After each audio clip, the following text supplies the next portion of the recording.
All right. Hello, everyone. 6 viewers so far. Appreciate y'all joining. We are live with round one. We have Chain versus Prism. So, Chain going first. Not sure who won the die roll. I would assume Alex maybe opted to go second, even if he did win. Zach making a Shackle and a Rune Chant passing priority. So, in case Alex does want to flash something out, you can still swing Rosetta into the aura. Still keep your Rune Chant because the Rune Chants do not pop on weapon swings. We got our life counter in there. Glare is not too bad today, which is great. We see Alex on the left on Crown of Reflection, new card from Everfest. Gonna see if we can get some use out of that card. There's some cool interactions you can do with it. Turn a shield into one of those 0-drop auras we got in Everfest as well. So we see Alex pitch an Arclight Sentinel and then swing with a War Tune. Can't tell what color it is, but that is a War Tune. Has Go again, of course, from Luminaris. A lot of decks not actually teching to pop stuff anymore, so we just see like a 3-block here. So Zach gonna take damage, Alex gonna get some Soul. Soul not as valuable just because this build and a lot of Build to Prism aren't on Vestige anymore. Tunic just giving a lot more value. I think that might have been a Command and Conquer. The glare particularly bad right in the middle there. I am pretty sure that's Command and Conquer, which is pretty rough. This is like, once someone has already given up a card and they have an arsenal, like, do you really give up 2 cards for this? Do you give up like 2 equipment in a card? That seems pretty low value as well. So we'll see if this ends up just popping the arsenal here. Very much so, this Prism deck is, yep, there we go, 2 armor and a card. So Alex being able to turn 1 get rid of 2 pieces of equipment from their full like potency. Also very notably, Zach unable to block an Erudition with just a card and armor anymore, unless he wants to like, unless he is specifically lower, he could do Grasp and Skullcap, or he would have to pop Boots or use his Husk on it. So Alex making a shield and then passing. Really strong turn. Zach getting the one of the best 1 shackles you can get, just the Shadow of Ursa. So in case anyone doesn't know what that card does, from Monarch, you play it from Banish. It's 2 base attack, it's a blue, and you can banish a card from your hand with Blood Debt and give it Go again. So definitely really nice not to have to use your Shackle on that. This card used to be really, really crazy with Plunder Run. Plunder Run giving it a buff, and just this being a free attack that would just proc that draw effect, or they'd have to block it so you don't get that draw effect. So we see Zach actually has a Time Snap Potion in hand. I'm going to assume that's going to come down this turn so that Arclight Sentinel gets less value later in the game. We already saw Alex pitch one, so we definitely know he's on it. And Time Snap is also just late game, another instance of Go again, essentially giving yourself another action point. So the Rune Chant going to pop the shield. Alex is fine with that, and then we're going to see Boots used here. 2 floating. Chain very, very much so as a deck that breaks the chain really often.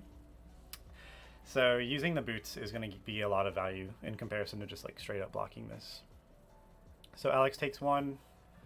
Ooh, that Arsenal is a Shadow Puppetry, so definitely makes sense why Zach did not want that to be popped by Command & Conquer. Probably one of the strongest, if not the strongest Shadow card. So we see Zach not wanting to play the Time Snap here, just because Zach did have to give up multiple cards on the block. This turn's really weak if it's just Shadow of Ursa into Time Snap. So Alex gonna take all 5 damage here, because it is an Unhallowed Rites for 4 plus 1 from Shadow Puppetry, and then I think we're gonna Shackle and then Thorn. The Shackle not really gonna do anything other than just ramp Zach's Shackles. Nothing is gonna come after this. Zach has no cards in hand. And so we see, since Zach did have to break the chain, Alex gets another block out of those Boots. So the Boots definitely doing a good amount of blocking. So Alex is going to, I think, play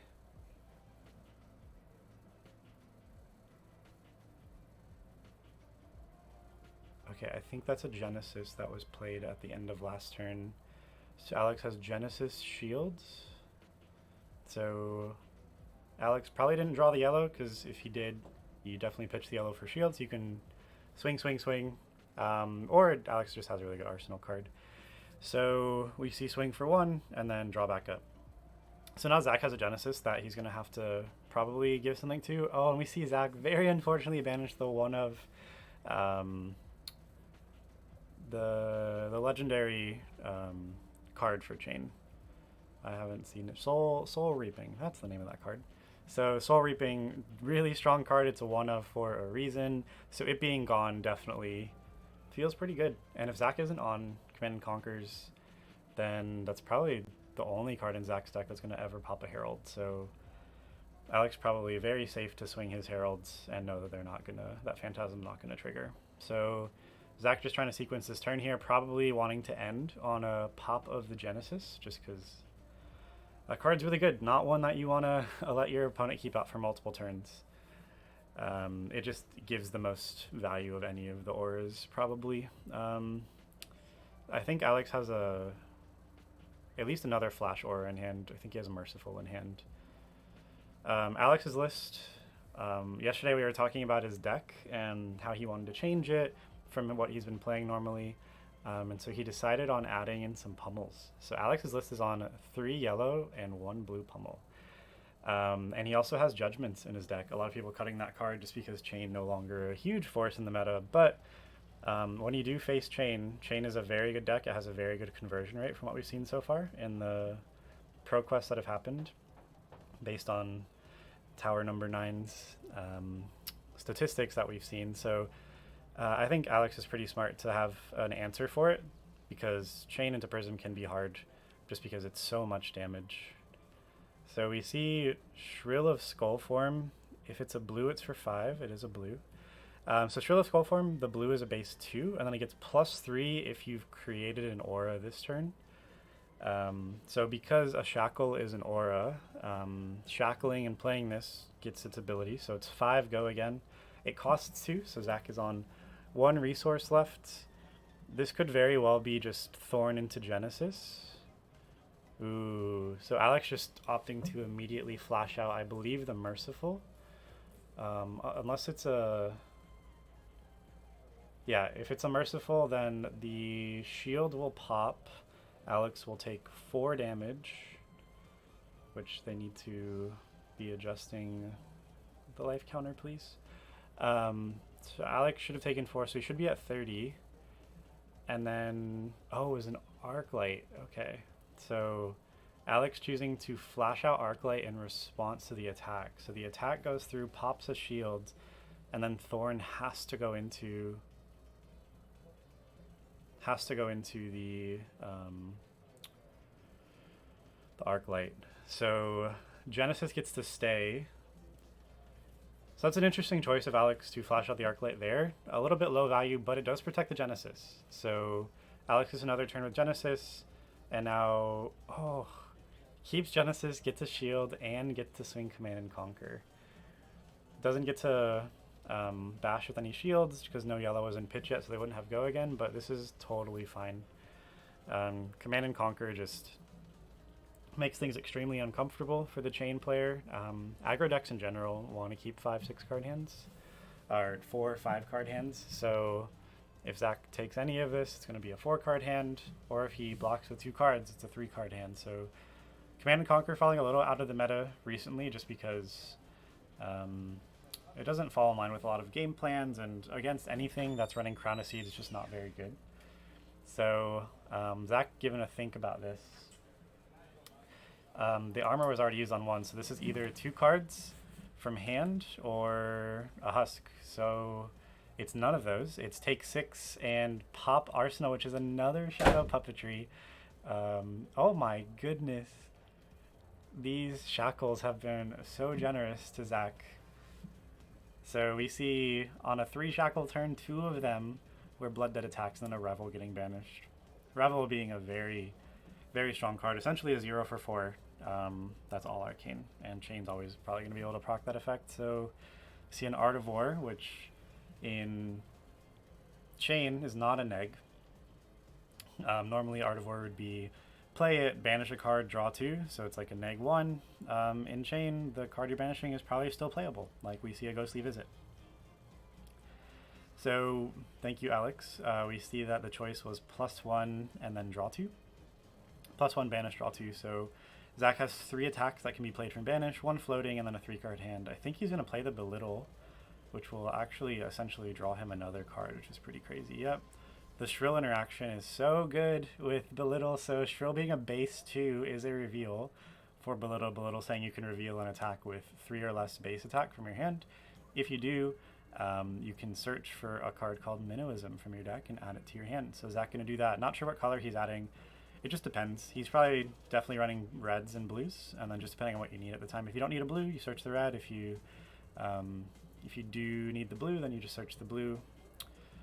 So Alex going to... The Tunic interaction with Boots is very nice, because Tunic can give you like a 1, 2, 3 block for that turn. Okay, so Alex is actually going to opt to not Tunic, and is actually going to pitch for the Boots, leave 1 floating. So this is one of the rough parts about this matchup, is you do get like the auras that can sort of stop a turn. But you are taking a lot of damage. Evan, how was your round? What?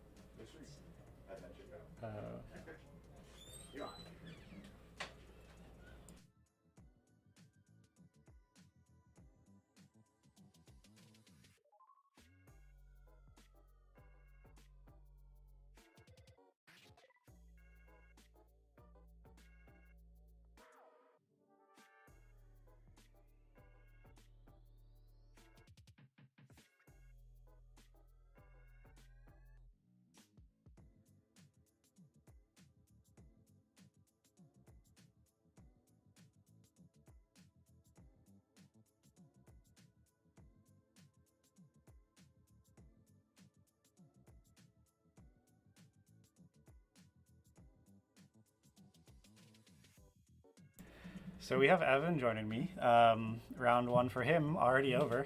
The Viscerai mirror can be difficult.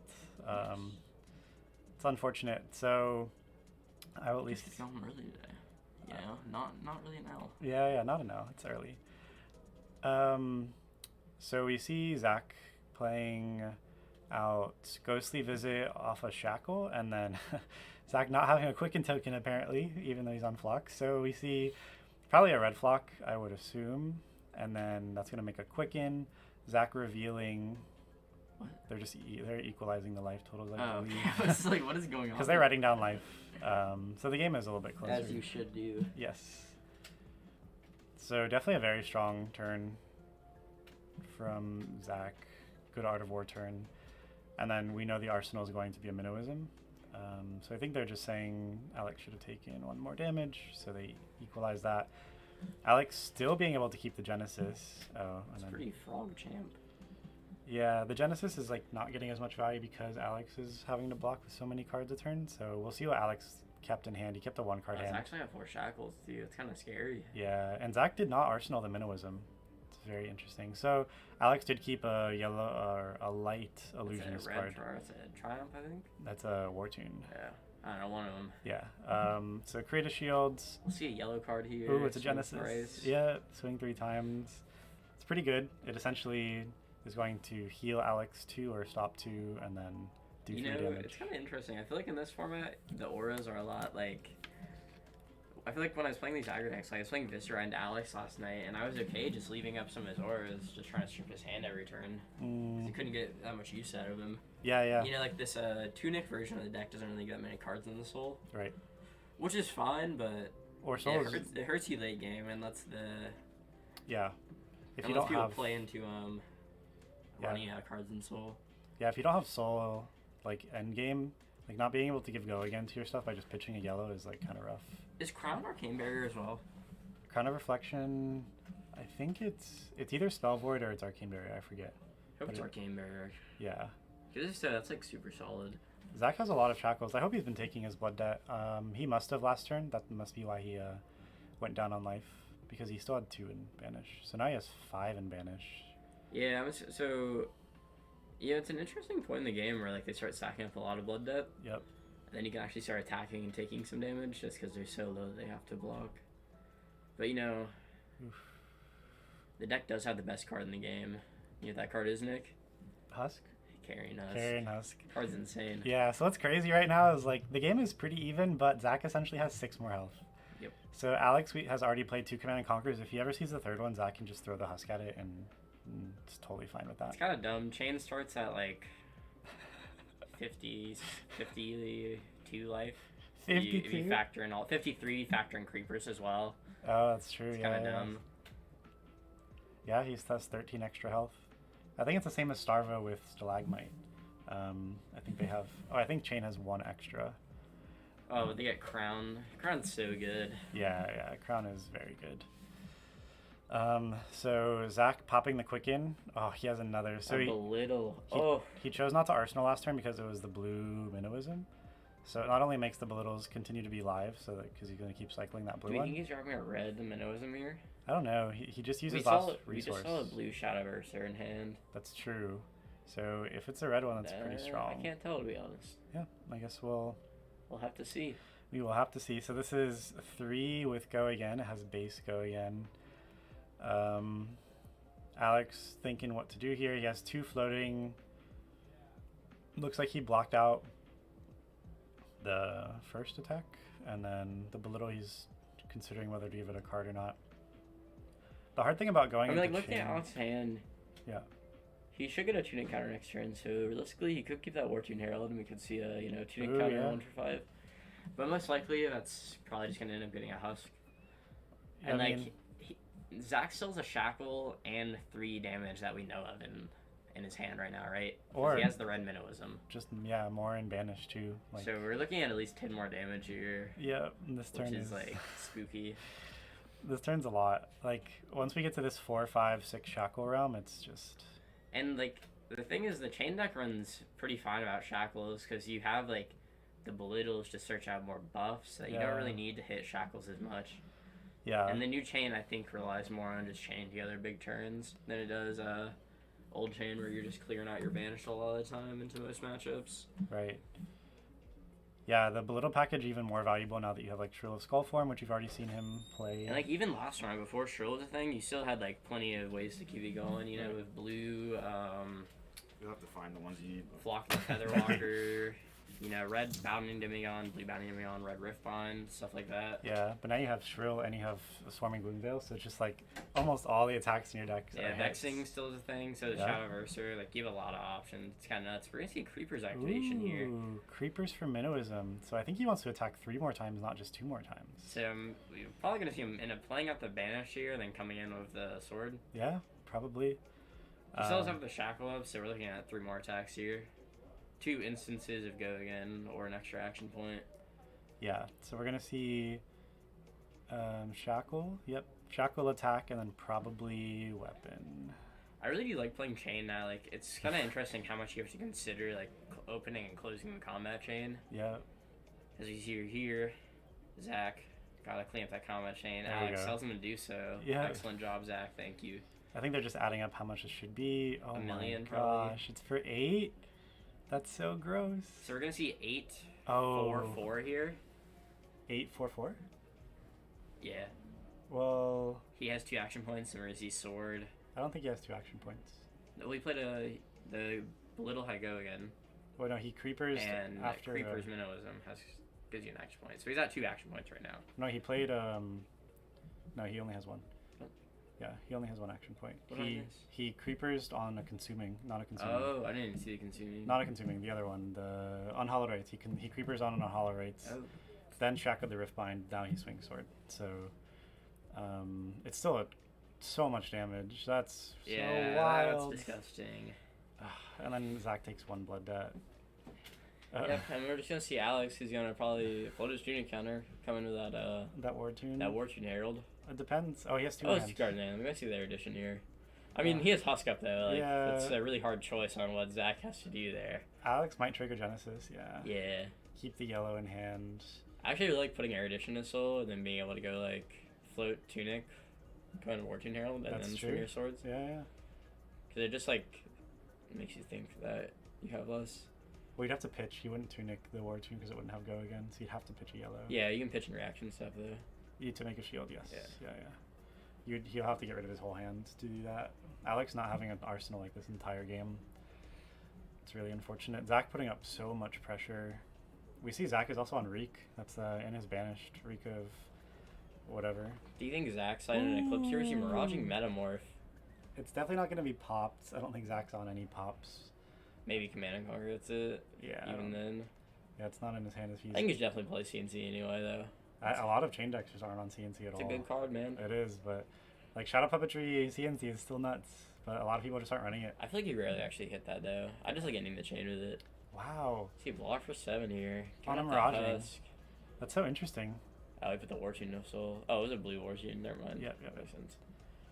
That's really interesting choice to give up Husk when he doesn't need to yet on something that's just damage. Like miraging doesn't have a hit trigger. But that's his choice. He didn't want to take the damage, so Alex swinging for 3. Big differential. I'd actually... Seen 5 shackles here, like... Yeah. Alex didn't reasonably do.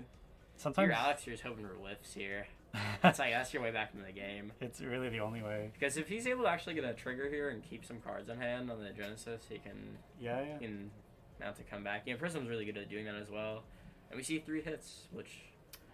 Love Alex to death, man, but I think that means this might be a wrap. Yeah, I just don't think there's enough Alex can do here. I don't see like an arc light to like try to stop this turn and make him take blood debt. Alex already played 1 ALS and pitched 1 Love early. me some arc light signal. In this matchup, I actually do like the card. I think it's great in like almost every matchup. You just gotta know how to play it. Yeah, you have to be on a lot more blues, which the current deck is on. Like Alex is on like 24 blues, which makes that card You're more ALS playable. on your own turn, then just like... That's the best. That's the best feeling. Yes, Zach, offensive I ALS. think knows a lot about that, unfortunately. Because I think he had 2 ALSs against him out at Vegas. Oh, really? In the top 8 stream. Oh, that's so gross. I felt bad. That was like the whole debacle. Do you remember the Urser into Herald of Judgment thing? Urser into Judgment? Or Judgment into Urser. Oh, yeah. Yeah, I think that was Zach. Oh, was it really? Yeah, Zach, I'm pretty sure it was. Because the ruling is like it does get the effect, right? No, if it goes to soul, it's just you're not hitting a hero, so it doesn't get the banish effect. Oh, the original ruling was like if you've already attacked the hero that turn with another attack, then the judgment does. But I think they like fixed That it. wouldn't make any sense anyway, Yeah, but like... they fixed it. See, it does go in soul, but it does not It get does the specify effects. hero on the card, so it Yes. wouldn't make any sense that it actually does work. Yeah. But yeah, other ones like Erudition, it just says if it hits. Yep. Which Erudition into like an Ursa is pretty wild. Yeah, and then usually the shield, you can like shield into it, kill it. Right. It's pretty solid Ursa kill plan. I don't know if we're gonna get there. I don't think we're gonna get there Yeah. either. I don't even know if Zach sided in here. Do you think Probably he did? not. I don't think you do. Although it seems... I feel like you definitely hedge for this matchup, because I think Prism does have some solid control right capabilities. But yeah, Zach seems to be on like a pretty good ratio of blood debt. Like every turn he's hit like what 2-3 attacks at least. I think most people are on like 20-ish blood debt cards. I feel like he's on more. Your deck's on about like 35% usually, I think. I feel like he's on more. Like unless he's gotten really lucky, he's hit a lot every turn. Turn 1 he hit a Shadow of Ursa on 1 shackle. Turn 2 I think he hit 1 of the 2. Turn 3 he hit 2 of the 3. You Like ever like Shadow Puppetry hit something that hit like the red bounty on top Oh, and he came in a 4? so like, gross. That's healing you at a 4, you're just like, yes. Shadow Puppetry just +1 go again on a 0 cost is nuts. The fact that it also does the banish if it hits is so wild. So It's definitely less live now, so you have less blood debt cards. yeah, it is. But when Seed's a thing, you're like, alright, Oh gotta my block gosh, this. I'm or so glad play it. Seeds is gone. That card is so dumb. Do you think Chain is like VDIF? Like, would that be like, would always see his Chain if Seeds is still in format? If Seeds is still in format, Chain is absolutely still best deck. I think it's probably just Starvo Chain. Like Starvo trying to high roll Chain early game and then Chain just winning late game if it goes past like 4 turns. Yeah. Even then, it's like you're hitting all your shackles almost every turn. Yeah. Too. So is that Alex just trying to stay alive here? 4 health is literally nothing. Like a Thorn threatens lethal at this point. Thankfully for Alex, he does have AB2, I think. Yo, is he on blue howls? He just pitched a howl to grasp. I think it's a yellow. Oh yeah, he doesn't have any floating. Because Tarek was actually saying, he made a tweet that said he wanted to cut the red house for yellow, so he does not get stuck with as many all red hands, which yeah. I think it's a pretty good idea. You ever draw a howl on like a 4 red hand? Yeah, it sucks. Unplayable. Yeah, it's literally unplayable. Ryan, how'd your first round go, buddy? It went well. Did you win? Starvo did Starvo things. You won? Yep. Nice. Very gross, very gross. It was against the Prism player. Oh, it's unfair. Especially Especially the Channel Mount Heroic version, especially because... Because all the go again stuff, yeah. Insane. So our boy Ryan won round 1. He's on Channel Mount Heroic Starvo, Yes. which is a list that won a ProQuest in like Minnesota or something. Yeah, not the exact list. But close, yeah. But Oh no. Goodbye, Tunic. Close. Goodbye Tunic already. Why is he Yeah. getting rid of footsteps? Your footsteps are still alive, Alex. Don't kill them. Alex they might. doesn't like feet. No, he did it on a thorn. They're definitely still alive. Unless he No, double he double razor. raised the thorn, yeah. Definitely just doesn't kill Alex. Or Oath of the Arknight. Alex was telling me that how many oaths is he gonna play, Ryan? It's not about how many. It's about the fact that it can buff the sword. That's all I'm saying. I love how like systematic Alex is as a player. Like every turn he's just been like, I'm not gonna die and I'm still gonna trigger my Genesis. Like every turn he's triggered the Genesis. Alex's boots still in the graveyard. Yeah, for no reason. Got exposed to the elements, I guess. Yeah. He got exposed to the elements. I'm kind of surprised Shadows don't have a card like Exposed that just rips armor or something like that. That'd be kind of thematic. Sends it to the Shadow Realm. Yes. There you Banishes go. it. Interesting that he pitches the Shimmers for a shield. I guess it's like healed 1. Yeah. At this point. actually playing it. Yeah, because playing it at this point is like futile. Mm-hmm. I mean, would you rather gain 1 life or have a permanent Kadachi? I think I choose gain 1 life. Yeah. The best one in the game. I agree. So we see 6 banishes. Oh, are we getting to... Oh, okay. Oh, he got 1. 1. Oh, he is on Command and 2. Conquers. Okay. Can confirm. Okay, so he only banished 2 cards he could use. He's got a stockpile though. It looks Yeah, like. he has... I think they're all attacks, though, so Zach needs to have some non-attacks in hand. Oh, that's right. Because the unboundings, I think I see some Okay, I just got here, but I think I see some ghostlies mixed in there. There's kinda. at least 1 ghostly, yeah. So he could play that out at least, but yeah, if he doesn't have a non-attack to start the combo, he's kind of Stuck with not in all a great that. place. Yeah. He's got to be taking chunks by the end of the turn. Zach is taking a little while. He's in the tank here to think about this. He might not have non-attacks. If it's just attacks, his turn's probably not great. That would be insane. That ratio must be terrible if he's got only attacks in hand. That's brutal. I see a Shrill of Skullform in hand, so that's 1 attack. Yeah. Oh, Oh, Alex got his boots back. There they are. There we go. Thank you, Alex, for realizing those should not be dead. Unfortunate to have to give up Tunic. Take those Nikes out of the trash, man. They're still good. Alex, we were discussing, and he, I think, took out Skullcap from his deck because he thinks he wants Crown always. I think Skullcap in this matchup might be worth it just because you have 3 extra health. What, Alex? Yeah, he's on Crown of Reflection instead. Yes, I see the crown. I thought you Oh. meant Halo of Illumination for a second, Oh, but now no. I see, actual crown. I forget the thing's name because I was just telling my Prism opponent that I think the Illusionist is kind of cool as a concept, but the aesthetic is what just turns me off entirely. What? So. It's like the opposite of like most people. Yeah, I'm a Levia dude. Yeah. I was gonna say, have you seen my Levia, man? Yeah, I have. So Zach does have the non-attack. He has a Captain's Call. Oh, that's okay. That's well, very strong. We don't- literally just turns on his entire turn with a go again, and then Yeah, I'm not sure what all he- the stuff from the banish. Oh, and I think he chose +2 probably if it's a belittle. Oh yeah, he definitely chose +2. That's kind of weird though. Yeah, he did reveal. I couldn't see what it was though. I think it's the Shrill. Shrill is definitely Because blue is at 3. yeah, Yes. it's a 2. No, it's. It's 2. Oh yes, it is. Yes, you're right. You're right. I'm sorry. I thought it was the other way around where it got +2 instead of +3. Yeah, I So, guess +3. Yeah. don't mind me, just mixing up my numbers just a little bit. So wait, did he pick? Why is this only for 3? Unless he's on blue belittles, it should definitely be for 5. If he chose Go Again on that Captain's Call, it seems like a misplay. Because belittle already has Go Again. Yes, that's interesting. Is the 3 representing something else? Oh, he gave it 2 cards. He must be like misrepresenting it with that dice. Oh, blue Captains does only hit 0 cost. That's right. Oh, so he probably gave it, and it's gonna hit something else later on the chain. Yeah. That's interesting. Why play it down first though? Did Alex give it Does 2 he not want cards? to? He might not want to break the combat chain, is what he's trying not to do. Oh, Alex gave it boots and a card. Okay. Yeah, yeah, he's trying not to break the combat chain. That's why he did it that way, so that he can't. Alex can't keep blocking with boots. That's why. Yep, that makes sense. I assumed it was a yellow captain's call because I think Chain could play both, but blue makes a lot more sense. I mean, blue is free as well. Bounding Demagon, of course. Yeah, You know? so this is for 5. Now we see the buff. Thank you, Prodigy. Thank you, thank you. So this is 5.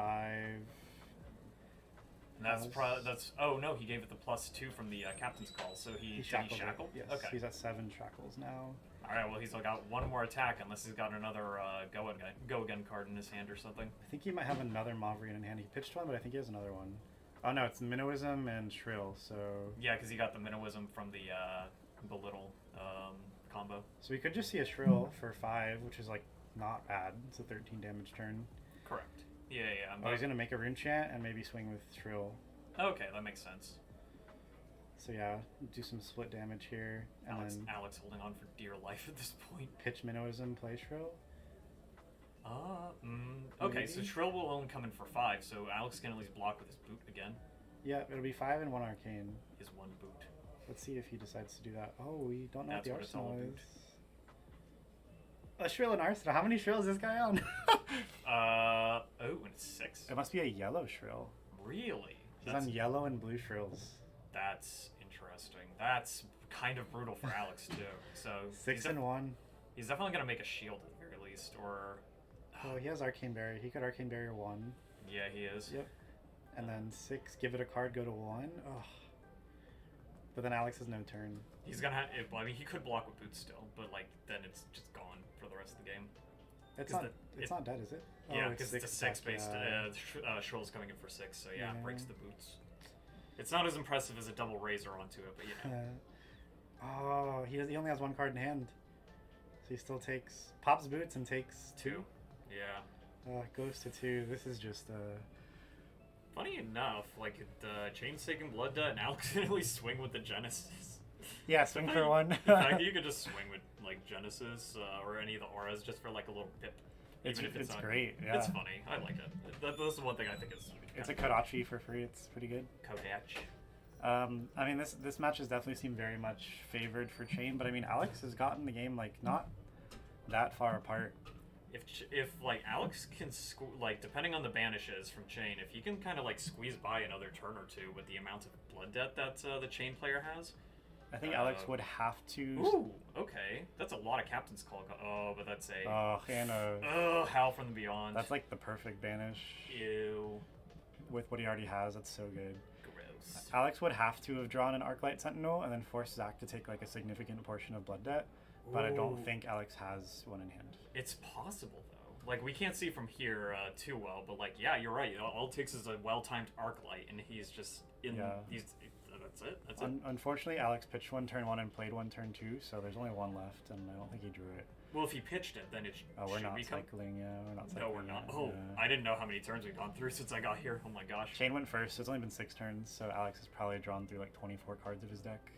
I was gonna say the Chain has actually surprisingly got a lot of deck left for Chain this late in the game. Yeah, he's been very lucky with his banishes, or his deck just has a lot of blood debt. I mean, he just banished a lot of. He has a lot of blood debt in his deck for sure. Like he just played Shadow and banished another bounding from hand. Oh, the fact that this is lethal, that's terrible for Alex. I was gonna say, oh, he's got the hell. Come on, I'm no favorites here, but you know, Alex is a friend, and I kind of like to see, would like to see like an Arclight play. That's just hype at that point. Yeah, he doesn't have it. He has a Soul Shield. Yeah, this is probably the last turn for Alex. This is probably like 7. Wow. So Alex can Soul Shield this. Take 1. It's probably fine, but then I think Rosetta kills him. Does Crown of Reflection have Arcane Barrier, or is it Spell Void? That's a good question. I think it's Spell Void, if any, either of the two. Here, I'll look it up real quick. Yeah. If it's Spell Void, then Rosetta doesn't kill him. No, it doesn't. That would actually kind of make sense, though. I feel like Crown would be that kind of Right. element. Because I know Halo has Spell Void. Card galleries. So PROQUEST. Alex does play the Soul Shield out. Oh, we see another Shadow Puppetry. That's game then. Damn. Yeah. I'm gonna still gotta look it up, but yeah, he does It's- 1 card in hand. Yeah. Riftbind and then Thorn is game. Yeah, it's Alex picking it up, knowing that that is the case. Good effort, Alex. Yeah, I think Alex was trying to see where the next Arclight is. Oh, Crown of Reflection is Arcane Barrier. Interesting. Okay, so he's on AB2. On AB2, yeah. Unfortunately, he didn't have enough resources after the shield came through. Alex also playing Judgments, but not being able to play any of them that game. Really unfortunate. Also, Alex was on Pummels, didn't get to play any of those. Very much on the back foot from like turn 2. Man, if he had had a timely Judgments, he could have gotten out with a Pummel. Yes. That's like a killer combo against Chain this late in the game. Especially with how much blood debt he was already stocking up. Oh yeah, yeah. That probably would have been game winning, or just seeing 2 blues Arclight would have put Alex back in that game. But Oh, the Arclight was what I was praying for, dude. because Alex had a Genesis out the entire game, Zach did not take Care. care of it, and it didn't matter. But if Alex can do 2 blues Arclight and then on his turn still do Genesis stuff, like that's probably a really good tempo swing. Zach takes a bunch of blood debt, but didn't happen. Alex didn't see it. Really unfortunate. He saw both of them super early and then just not late game, which is when you want them. Yeah, unfortunately. I was going to say against the Prism I went up against, he had 2 Merciful Retributions, and then I Lightning Surge to break one of them, blinked, and then Hammer Swung the other one on the same turn. Blink so good. It is, honestly. Against Prism, at least. Against I'm Prism, actually not yes. a fan of it in any other matchup. I think having too many Lightning cards that are 0 defense like that is, like, detrimental to Starvo. Yeah. So against my other matchups, I'll be siding it out. That makes sense. But yeah, against Prism, stuff like that is really helpful to clear double auras. Yeah. But that is our round 1. Alex from Adventure Co. Going down 0-1. Zach going 1-0 with Chain. Chain, super strong deck. I am going to assume we're going to see at least one in the top 8. I don't think... Do you know if Tarek's on Chain? Did Tarek bring Chain today? I didn't actually see. I do assume he is. You got the deck list right there. Just got to sift through got the 49 paperwork, bro. people. Yeah, you just gotta sit through Ah. God knows how much. Tarek is on Starvo. No, why did you turn to the dark side? Because Starvo's... Starvo wins, yeah. I'm gonna say it like I did last week. I know if it's anyone who enjoys it or maybe has their own brew for it, but like Starvo to me feels like, you know, just a free load deck. You just drop your hand each turn to the best of your abilities, and if you don't have it, you just block out. Like, Yeah. when you have the combo, no one, like, I don't think there's a single class in the game off just a 4-card hand that can, like, match your level of, like, power. You know what I mean? It really is true. And, like, I like the deck for the fact that it can teach a new player how to play the game without, like, too much complexity. But outside of that, I think the deck is, like, pretty wild. There are ways to counter it, don't get me wrong. There are. There's Like- definitely ways, like, Tarek is on 3 red staunch in his deck to try to counter the mirror. Dang, bro, doxing the man. it's actually kind of standard for it, at least, I though, so. Not the list I'm playing. Not the one you're in. I love that Tarek always respects seeing a wizard too. He's on Nullrune Boots, Arcane Lantern, Heart of Ice, so he has Arcane Barrier 3. To be fair, Starvo can fit the room. Like, your Yeah. 60-card deck doesn't change too much between different matchups, so you have the extra equipment slots. Yeah. In fact, I'm kind of surprised I didn't bring it more, so whatever. Yeah, I don't think I saw any wizards. I'm gonna look through these deck lists in between our rounds. It would be nice. Let me know if you see any other interesting characters like Levia or Azalea. I don't think. Bro, just let me help. Do we just have a black background here? No, it shouldn't be. Hang on a second. Do you know how to fix that? Yeah. Anyway, we'll be back in a bit, guys.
Black cap chickadee.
Alright, we are back with round 2, and I finally have my streaming partner here with me, Hey. the Festus Pemberton. Hey, we're here. We made it. Car battery died this morning, but we still out here. I ran here all the way. Sprinted here. So we've got Tarek, who won nationals. I don't know if you guys knew that, or if you could tell based off what I put there. And Joseph on Oldham. So Starvo versus Oldham, definitely an interesting matchup. Oh, turn 1, the Glacial Footsteps fused. Oh, wow. Coming in for, I'm pretty sure this is If it's blue, it's 8, 8. right? Okay, yeah. So it's 8 dominate. So Tarek's gonna take 5 off the bat probably, which is really unfortunate. And He unfortunately, could pitch into shield, so maybe take 4. unfortunately, the Starbow deck really doesn't block too often, right? Oh, he had the red staunch. What are the chances for that? So he takes 1. That's great. We kept most of his hand, right? Well, what color is that? It must have been a blue. Yeah. Okay. Taking 1, not bad. Yeah, definitely not bad. So Tarek revealing for Starvo. It's so free. We see he has the God card, Autumn's Touch. He's probably going to swing. Yep. Pitch the bad Lightning card for Autumn's Touch. And then Tarek he's just keeping the card revealed so his opponent knows. So this is definitely an interesting matchup because Oldham can block out so much. I mean, you've got the 2 on his ability, the Seeds.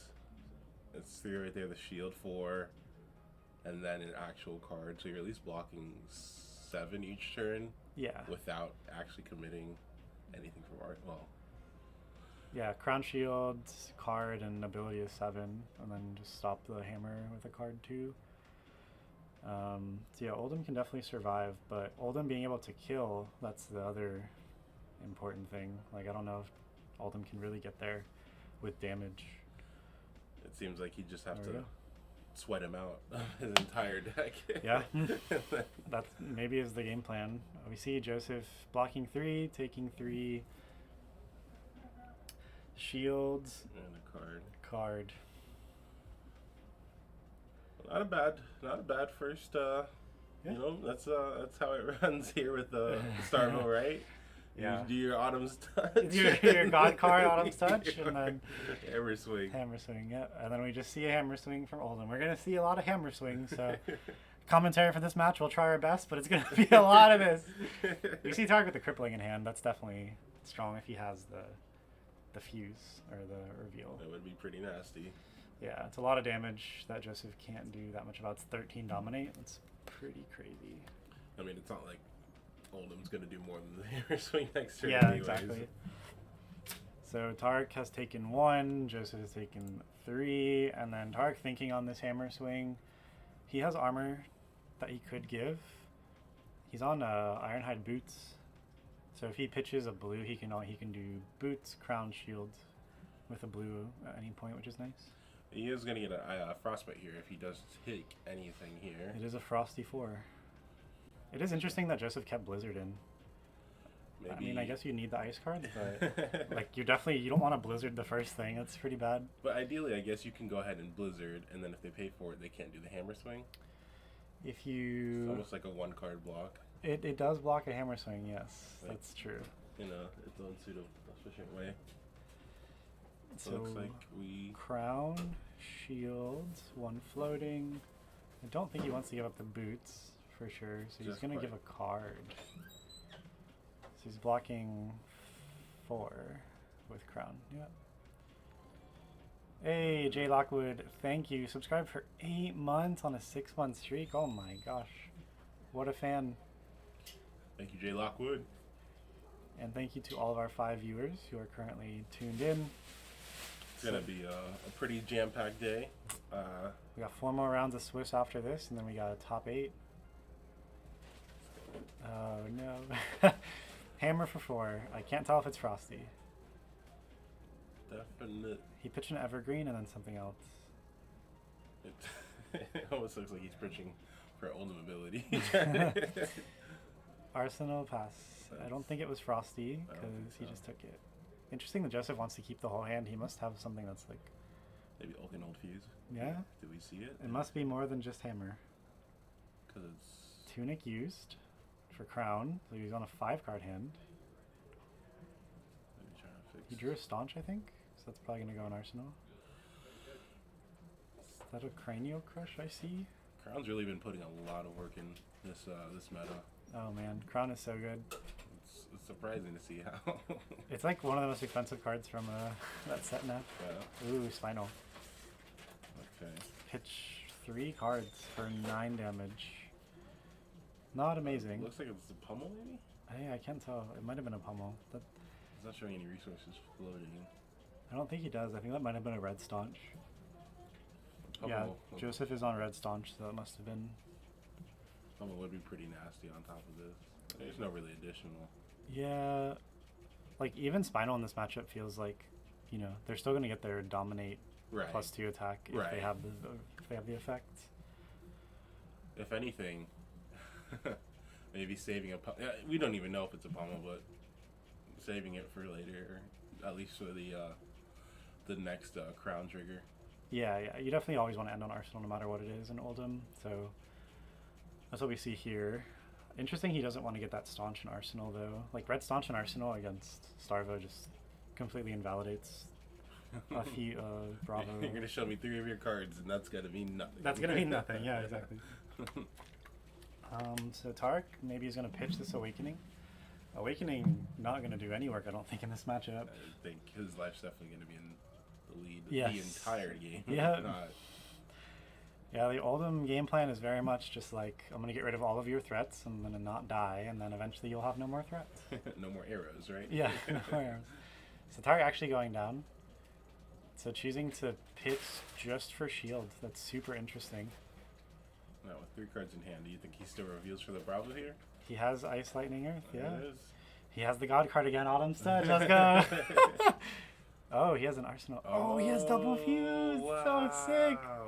Wow, great Arsenal. Unfortunately, this does not have go again because of the Spinal. Yes, But it's still pretty crazy. Oh, we see a homie Tunic uptick there. Tarek forgot start of turn. He just did it. At least good sportsmanship. Yeah. So this is 11 dominate. If it hits, put 2 cards on the bottom of your deck. That's really strong. It's probably gonna Arsenal the Autumns. Yeah, it depends on his ratio. Like you'll keep whichever one you have less of in the deck. I feel like he probably has mostly Earth. Yeah. So probably Arsenal the Earth card if I had to guess. Oh, Keep giving the up ice. the Pulverize. Ooh, interesting to be on Pulverize. He's on 1 Pulverize, so it's his only one. He's on 3 Red Pummel. He's on 3 Endless Winter. You actually don't see a lot of Oldham's deck on Endless Winter. The heave effect is actually quite interesting. Yeah. You're essentially, what's the chess piece called? Tectonic plating for 3, 3, yeah. and So you get there. Joseph already at 27 has taken 13 damage this game. Joseph's turn might just be Arsenal Pass, From the dollar store. which is exactly what it is. So Tarek gets a 5-card hand. He could Tunic Crown if he doesn't have the ability to try to like filter for 1 more in hand. Yep, that's what we're gonna see here. Tunic Crown does not have to give up a card. Let's see if he draws Exodia. Start a turn, tick up Tunic back to 1. Looks like it was a channeling He frigid does. Arsenal. He has the Vault Haven and the God card, Autumn's Touch. So Tarek is gonna swing something dominate and then for sure hammer. Hammer for sure. I think he probably wants to keep that pulse in hand, As long as he can, Yeah. at least. which I think he probably can. Pitch Autumn's Touch, play Autumn's Touch, insane. Don't know what color Autumn's this is. It's just that it's an Autumns. Yeah. And this is kind of the game plan for the Starvo, right? You want to see that Ooh, nice. pulse as soon as you can. Hold on to it basically the Yeah, if you entirety can, of the game. for sure. You know, nothing really. It's all you're just gonna take damage. Well, you take damage, and then- Especially this one because the lowest thing you're on is lightning cards. right, So like keeping this one specifically is really strong. right. So this is a red Autumn's Touch, so it's 9 dominate. So you see shield card. Which I believe the card in Arsenal was a channel like frigid, which I Did don't he know. blizzard it? I think he might have blizzarded it. If he does, Like Tarek's in a weird position here because he. Yeah, because if you pitch to pay and then pitch for hammer, then you have to get rid of not have an arsenal or arsenal the pulse, which you don't want to do. So I think he probably is fine to not have go again. Arsenal one of those cards and keep the pulse. Because if you guarantee ability next turn, like you did damage this turn, which is what you wanted. And then Yep. it's just rinse and repeat next turn. And Tarek had a break ground in hand, so he guaranteed has Bravo ability next turn with a card he can attack with in break ground. It's just crazy. Oh, Joseph has a winner's bite. I wonder if he plays it to get a card out of Tarek's hand. Well, he has to then. Yeah. Right? Because at least just to pull something. Oh no, he's just gonna hammer with it. Oh man. Oh, that's rough. I guess it's very similar. Like the If I give you the frostbite yeah. might stop something, but I don't know. Frosty Force. Yeah, we'll see. It's interesting that Tarek is on this shield and not Stalagmite. I feel like a lot of Starvo decks are on Stalagmite. I don't know if he's on it at all. He is on Stalagmite. I wonder when he's bringing it in. Probably for the aggressive matchups. Yeah, that's probably true. I guess in Oldham doesn't matter that much. They're only swinging once. But it just means he can't ever do just 2 armor block on hammer. Yeah. So we know he has ability. He just pitched for crown. He can shield and give a card and still have ability. That's probably what we'll see, but I don't think he'll be able to hold pulse if that's the case. I think he's gonna do his best to. Yeah. Even if it means giving up the card he can attack with next turn. Well, he'd have to give up having arsenal. He'd have to arsenal the pulse to have an arsenal, or he could keep it in hand. It's an interesting decision point because you want to have arsenal for crown, but pulse is 2 of the 3 elements that you need. So definitely a hard decision point. You're right. I think if anything, he just takes the frostbite. Yeah, maybe the frostbite isn't like that impactful. I don't know. Because break ground does cost 3 though, so it does take away. If it was like burgeoning, which I don't play, it'd be fine. So he does block it because crown 2 block shield is 4. Take up Tunic, reveal for Starvo, and I think we're just gonna see pitch break ground. Yep. With a blink. That is a blink. So I think that's a 7 dominate. And no hammer swing. 9 dominate. Is he on red break grounds? He's on 3 red break ground. Madman. Wow. So yeah, this is 9 dominate. So Tarek either holds the pulse or arsenals it. I think we hold it. Maybe. I think we hold it. You It saw is- it so early in the game, you know. It is Ice Lightning. Draw an Earth card, and he's on a lot of Earth cards. This deck has 2 Entangles. Oh no, Entangle's not one. 3 Autumn's Touch, 3 Break Ground, Yellow Autumn's Touch, The burgundy. 3 Evergreen, 3 Autumn's Touch, 3 Break Ground, 2 Blue Evergreens. Yeah, we got a lot. I think he holds it. Maybe. I think he holds it. We'll see. 10 viewers. Thank you all for tuning in. It's at least not a Starvo mirror. You're welcome. Oh, decides to completely just take it away, which if he was going to hold it anyways, it's He's like gonna totally yeah. fine. That's actually an interesting like decision to not give Tarek an arsenal, knowing that he's just going to draw a double element card. It's tough. Yeah, I don't know. That's a weird choice, actually. Crippling, and then Earth card, and Ice card. So Tarek is going to have, again, the Fuse next turn. Tarek has not missed a turn of the ability. As soon as you see that pulse, it's kind of gas. Yeah. So was that not a Frosty Hammer? It didn't look like he's taking a frostbite. Yeah, there we have ability, Pulse and Break Ground, and then I think we're going to see a pitch. I think his hand is, yeah, his hand is, oh, he's going to Crippling. Oh, that's so sick. Oh, wow. 13 dominate. We're getting close to threatening lethal already. Unfortunately, no resources for the hammer swing, Right, but still 13. 13 dominate if it hits discard 2 random cards. The star has arrived. This is why I feel like Joseph should have just like, I don't know, tried to get a staunch and arsenal, because something like this just... It's just, ouch. Yeah, it's half your health, even if you block like... So Tunic, Boots, yeah, this is a good Boots. He's got to. I mean, he's going to do the best to soak up what he can. I think we might have a defense reaction coming down. That'd be good. So 1, 2, 3, 4. You have to stop 9 of this for you not to take a crush effect.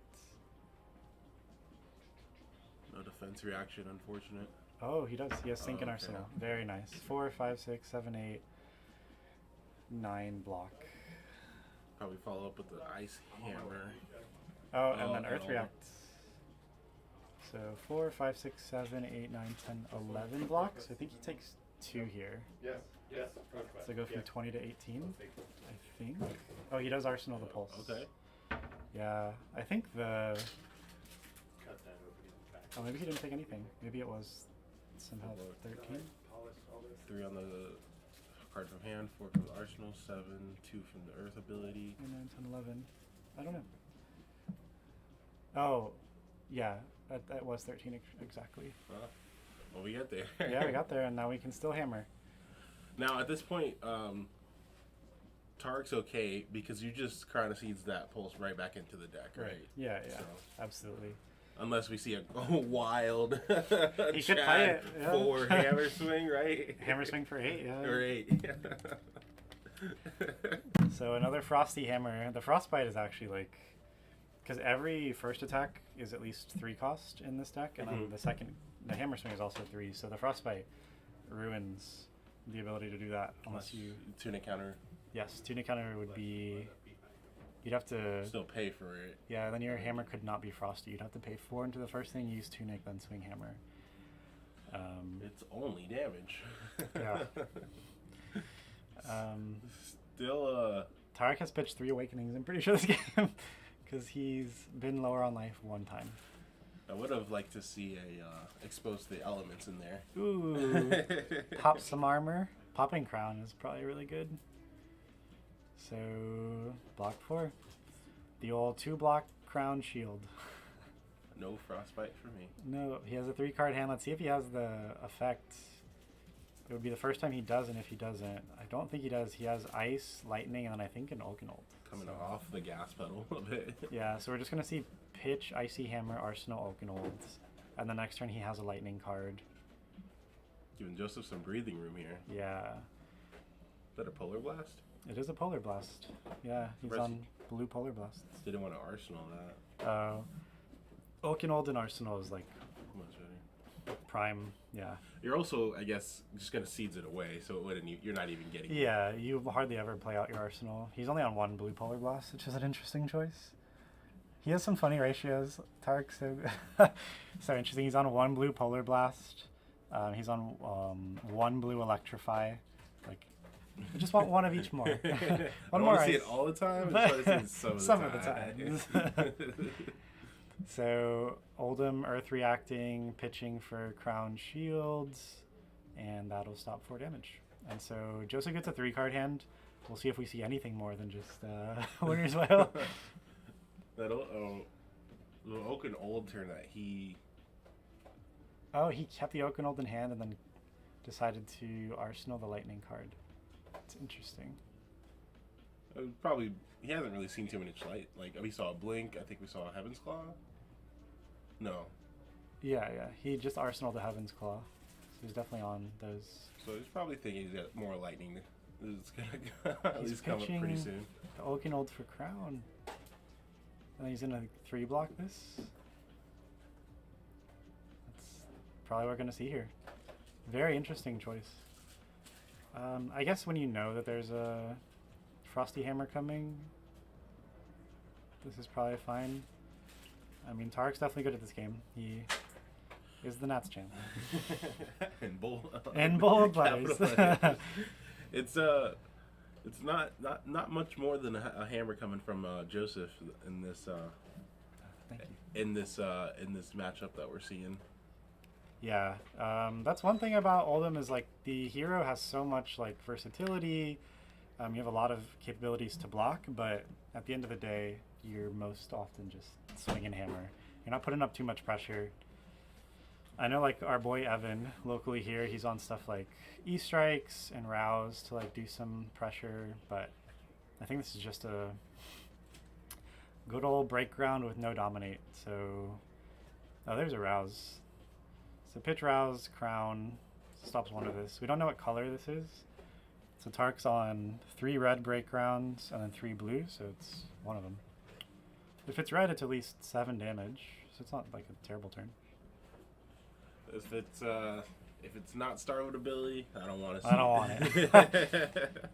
Not my Starvo turn. It's funny, I love the joke that... do you want me to put that in your bag? Yeah. I love the joke that Starvo is just a draft deck. Like, it's literally what it is. Heaven's Claws, Break Grounds, Evergreens, like, that's what your whole deck is. It's so funny. It just, Satar getting through 1 damage, finally. It was like the first turn in like 3 turns where damage actually happened. It was tough once he gave up that pulse. Yeah. Because it just came so natural at that point. So easy. But yeah, Tarek actually off an Arsenal at the moment. I'm not sure if Joseph ice reacted last turn and took it away from him.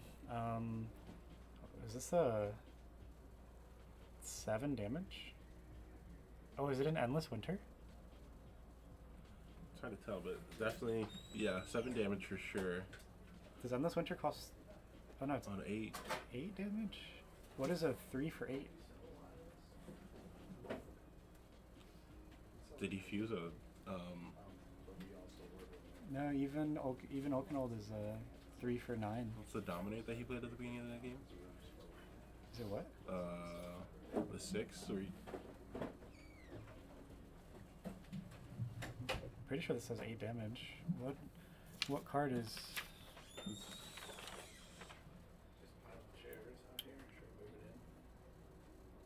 the Ice Fuse that is Dominate? Glacial Footsteps? Glacial? maybe? But that costs 6. Didn't you only pitch 3? I I think it's an Endless Winter. I'm pretty sure that's the art for Endless Winter. And then Endless Winter is... I thought it was a 4 cost. Oh, did he Tunic Resource probably? Oh, yes. Good call. Tunic is at nothing, so yeah. This must be an Endless Winter.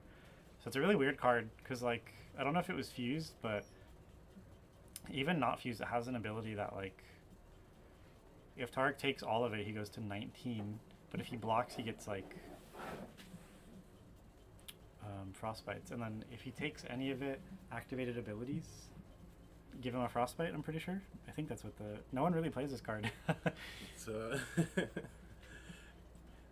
It's hard to even just say take the damage because you're just facing a Frostbite on every time. You'll swing, get a Frostbite. If you swing the hammer, you would get a Frostbite. Revealing for Starvo does not get you a Frostbite. It does not. It's not an activated ability. It's a triggered ability. How come when I search for Endless Winter, it's not immediate? Haven't taken over yet. Yep, it is a 4 for 8, so Tarek is still thinking on it. So let's just read the ability. If it's fused, so it's Ice Fusion, whenever they add a defending card, create a Frostbite. If it hits, until the end of their next turn, whenever they activate an ability, create a Frostbite token.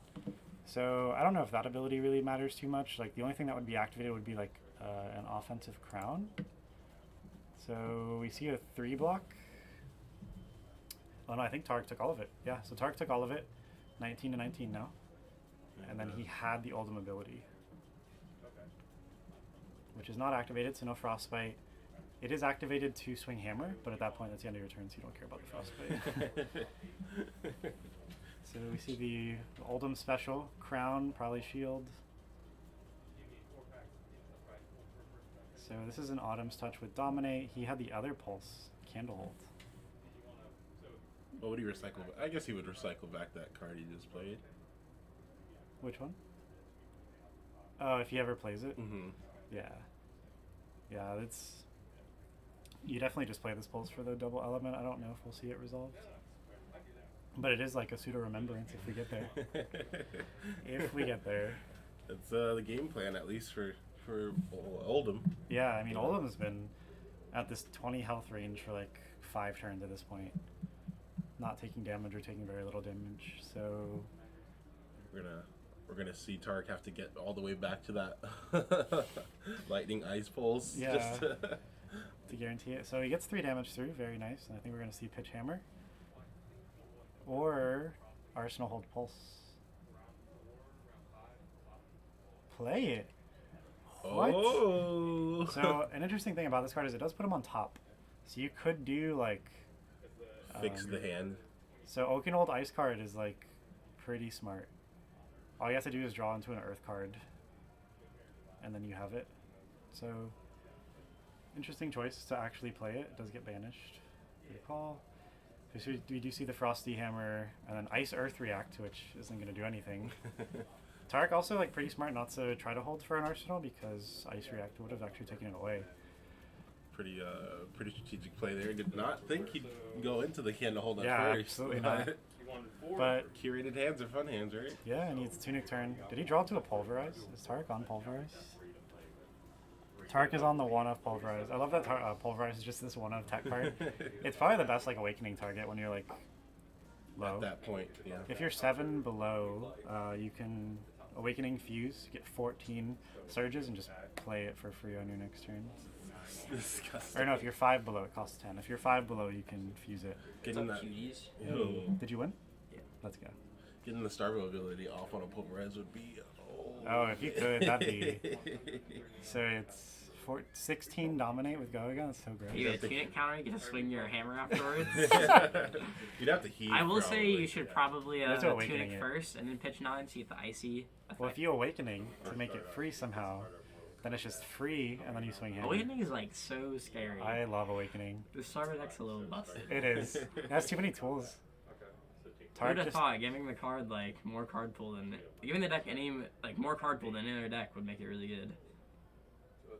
you can't get ice off of pulse. I think Post as an elemental. Oh. What? Yeah, that's actually true. We'll have to tell Tarek after the match. I don't think it mattered there because he didn't make use of the card. It just ended up being a pitch card. But it is true. Pulse of Candlehold can only put Earth, Lightning, or Elemental cards on top of your deck. Please keep this in mind, guys, as well. Like, we can't go out and stop the middle of the game. We've Yeah. been asked not to. This is still a casual level event. We are not judges, and we have one floor judge, which is AJ, and Was walking on the floor. it is It is up to the players to keep track of the game state. So unfortunate, but like we said, it doesn't matter. But good call out. Definitely something we'll mention to Tarek after this game. So this is for 7. I think it's E-Strike for 7, which is definitely a good amount of pressure here. Tunic Crown. So good. It's so good. What's crazy though is like Oldham has been able to keep the health almost on parity, and Starvo has hit the ability almost every turn. I mean, it I'm was telling 5 you guys, in a row. Oldham is good. Oldham is good. I agree. I was gonna bring Oldham to Nats before I did that. I'm sorry, that's like when it was bad. That's before Well- people like figured out the deck. It was like in Briar meta. If you see only Lightning Briars, it's probably fine. Oh yeah, you're definitely like, lit. Yeah, Nice, let's go, But dude. if you saw Prisms, it's not good. The build you have right now for your deck, I think, with what you had on the E-Strikes and Article. Dude, the yellow Machos. Ooh, juice. I love Macho Grande. That card's so good. Definitely doing something. DC's playing Oldham today. I think he's 0-1. He's on your deck, right? Yeah, he's on a deck. What did you just play? Bolton. Bolton. Was it Jimmy? Yeah. Oh, I felt Jimmy. bad. He's like, I hate playing this matchup. I Did you drew fleece him? a little bit. Was it close? Or no? It was actually pretty close. Oh, okay. He was getting there. He had a double Lumina turn. It was kind of nice. Oh. I was able to block it out fully, Really? so he only got 2 swings off his double Lumina. But still, that like puts a lot of momentum towards him. You know. He gets full hand next turn. I think you need triple Lumina against that. Like, He wasn't playing Saber. He's playing. What's it He's called? on Lumina. He was on Raiden. Yeah, before the game, he was like, I don't know if I want to say this. And then after the game, I was like, what were you trying to say? He's like, oh, I don't know if I want to try Sabres in this match or not. Yes. And then I think after you do. that, Jimmy was like, if Sabres doesn't even beat it, I think I'm just going to put the deck down. Sabres, I think, is the only way to beat Viserai. Viserai is so much gas, and Bolton just like can't stop it. So I think you have to pivot to Sabres in that matchup. Same thing like what you had to do against Chain. That's why I played Sabres Bolton last meta. Sabres Bolden, baby. Dude. Nick is the best Sabres Bolden player in the world in Monarch format. I almost top 8'd Vegas. He's playing Calling. Exodia. Yes, it feels so much like Exodia. It's great. Did I get there? Nope, next turn. Did I get there? Nope, next turn. Did I get You know there? what feels like Exodia, dude? You ever play a Mordred Tide on a turn where you play like 3 attacks and Viserai? Oh, no. It's unfair. Double Mordred is definitely unfair. Skeleton feels weird to me in this like aggro version as well. Sometimes you don't even use it. Yeah, it's like, alright, like, sweet, I have a 2, I've got 3 block in my Free chest block, that's piece. fine. Yeah, yeah. Yeah, it is interesting, but sometimes like you only have 3 rune chants. You're like, oh, I'll just scale it to here. Yeah, sweet. Like even if you only have 2, you can do Rattlebones for free, and then search for a Spellblade Assault from Grave and play that for free. Like that's. I drew a Rattlebones, and I seriously think I sat there thinking about like what I could do with it for like a while. a minute until I realized that like the first thing I said was for like the only thing I could actually do. Oh yeah. There's no other option. Rattlebones, fantastic card. I almost actually want the 3 back. The 3? Oh, I don't know, They're dude. clean, bro. They Because the are thing is good. like, all right, we'll say I have a rune chant up already. Uh-huh. So when I Rattlebones, I can just grab something for free. I could just turn it into an Amplify the Arcanite. You could, yes. That's what I've done with it like twice today. It's been like, all right, I'm happy with this. Yeah. I do like the card, but it can be bricky. Like, you never want to see 2 of it. 3 block non-attack though. It is a 3 block. I believe we just saw another Endless Winter coming through. Endless Yeah. Winter, man. I don't really like that card. Yeah, it's... I played versus him last week in the Oldham Mirror, the PGQ. We were talking about it. Yeah. I don't know, it just doesn't feel solid. It's like a take 8, basically. Yeah, if you have a Tunic counter, it's like 1 blue pitch and you swing for It's 8. pretty solid. Yeah. And usually you do have the option to like ice fuse it. Right. But whenever you fuse it, again, it's just like They just take 8. Yes. You're just like, all right. It's only really relevant against decks that do activate a lot, but It's almost like a pseudo Spinal Crush, right? Like, it doesn't stop the... It only stops activated abilities. It punishes you for blocking, It does. but it doesn't punish you enough if you're gonna full block it. And if you just take it, it doesn't really punish you at all. So it's kind of in like a If you just weird take it, if you spot. activate stuff, you get a Frostbite, but like, what are you really What that could, like- activating? Other than like Dory Axes, like activating the weapon to swing is like... Yeah. The thing is, I feel like any deck that has activated abilities wants to block it out, right? Yeah, right. And then any you deck just that do. doesn't is just like, all right, 8 damage. It is an Big. interesting pummel target, It is an interesting pummel target for sure. because you, What do you know off about double 2 CN pitches... double pummel on a CNC? Oh. give me that arsenal. And dude, to make your own Okinold. So we see Joseph gonna block out this hammer swing, which was Frosty. Tarek had the God card again, Autumn's Touch. So he squeaks through some more damage. This was, I think, the most damage Joseph's taken in the past. Yes, he took 4. couple turns. Is that just a non-fused That is Okinold? a non-fuse Okinold. Nice little 3 for 7. 3 for 7. Very nice. Tarek also has an Okinold in hand. I don't think he has Refuse. the fuse on it though, so he is gonna opt to... Ice React? Just kidding. No, he's gonna... oh, he's gonna staunch Red this. Staunch. So I think Tarek's I turn's think if gonna you're be... Joseph, you're happy with that. That For it, that it sure. wasn't used on something solid. Like, Yes. you're like, nice. I think Tarek's turn is gonna be Hammer, Arsenal, Okinold, pass. Yep. Did exactly what he wanted it to. Yeah. Got 2 cards and Right. So he just has to deal with his hammer. It's so funny that this matchup is just hammer for 4, hammer for 4, hammer for 4, hammer for 4. This is where Joseph can start to get back in though. Yeah. Once he gets into that nice mid-range game. Tarek's gone through most of his Autumn's touches. Ooh. Did he just ice react him? I think so. Really like that play. He did ice react him. Yep. Tarek didn't put it on top of the deck. He just kept it and drew 3. Another Okinold in hand. Blizzard in this matchup, not sure how I feel about that. It's a blue pitch. Yeah, we were talking about it earlier. So it's a blue pitch. It also does stop the hammer. So if you do it on the first attack, you could save 4 health. It's like a block for 3 that has no actual block It's like value. it's like a sync essentially. Like you just stopped hammer. Fair enough. I don't know. I feel like Yeah, I probably would take the it one out. I was playing, I only won the deck, and even against like Chain, I didn't want it, cause especially against Yeah. Tarek, he just has like 4 blues in hand every turn. Like, what's a guy like me supposed to do? What's a guy like me? So I see block, He's gonna be giving up his shields, Heaven's Keeping Claw. staunch. giving up his lightning. How many Giving up staunches have you lightning. played? Only 1? I think that's the second now. So Tarek plays 3 reds. Yeah, you definitely are playing 3, no matter what. He's gone. But he's not on blues. He's only on reds. Only we've seen 2 there. That graveyard is getting thick. Big boys. You think? I hope Tarek ran Remembrance in this matchup. That's like a very solid card. Tarek is not even playing Remembrance in the deck. Oh, At You all. did see the that post- makes the Oldham match a lot like. It does. more Once your favorable. threats are gone, it's Because like... the Oldham match is weird because you kind of want to fatigue them, but if they have Remembrance, you just can't. Yeah, You've right. You can't get through all of that No. without dying. You still got the Pulse of Candlehold, which is a pseudo remembrance. Yeah. He did play it, yeah. But he got back an ice card illegally, and also got back an Okinold, so 1 extra Okinold. So in at this deck. max, you're getting back 2 Okinold of it. It's like, I think really the main thing is like you back 3 Crippling Crush for the Remembrance, Yes. and then it's just over. I agree. That's true. Is he on all 3 cripplings? So he wouldn't be. He's on 3 spinals, 3 cripplings, and then the Ooh, 1 of pulverized. Pummel. Oh, got through the pummel. Not. See some Got a frosty. blue pummel and pitch. Yeah, pitch blue pummel, play red. That's fun. Oh, he didn't Oh, use no. an ice He used tunic, pitch red pummel to play red pummel. Oh, that's fine. Yeah, Yeah, we got pretty good use. But he has a red pummel on the bottom of the deck. That's really scary if we ever get to there. I think if I'm Joseph, did Joseph get his student counter this turn?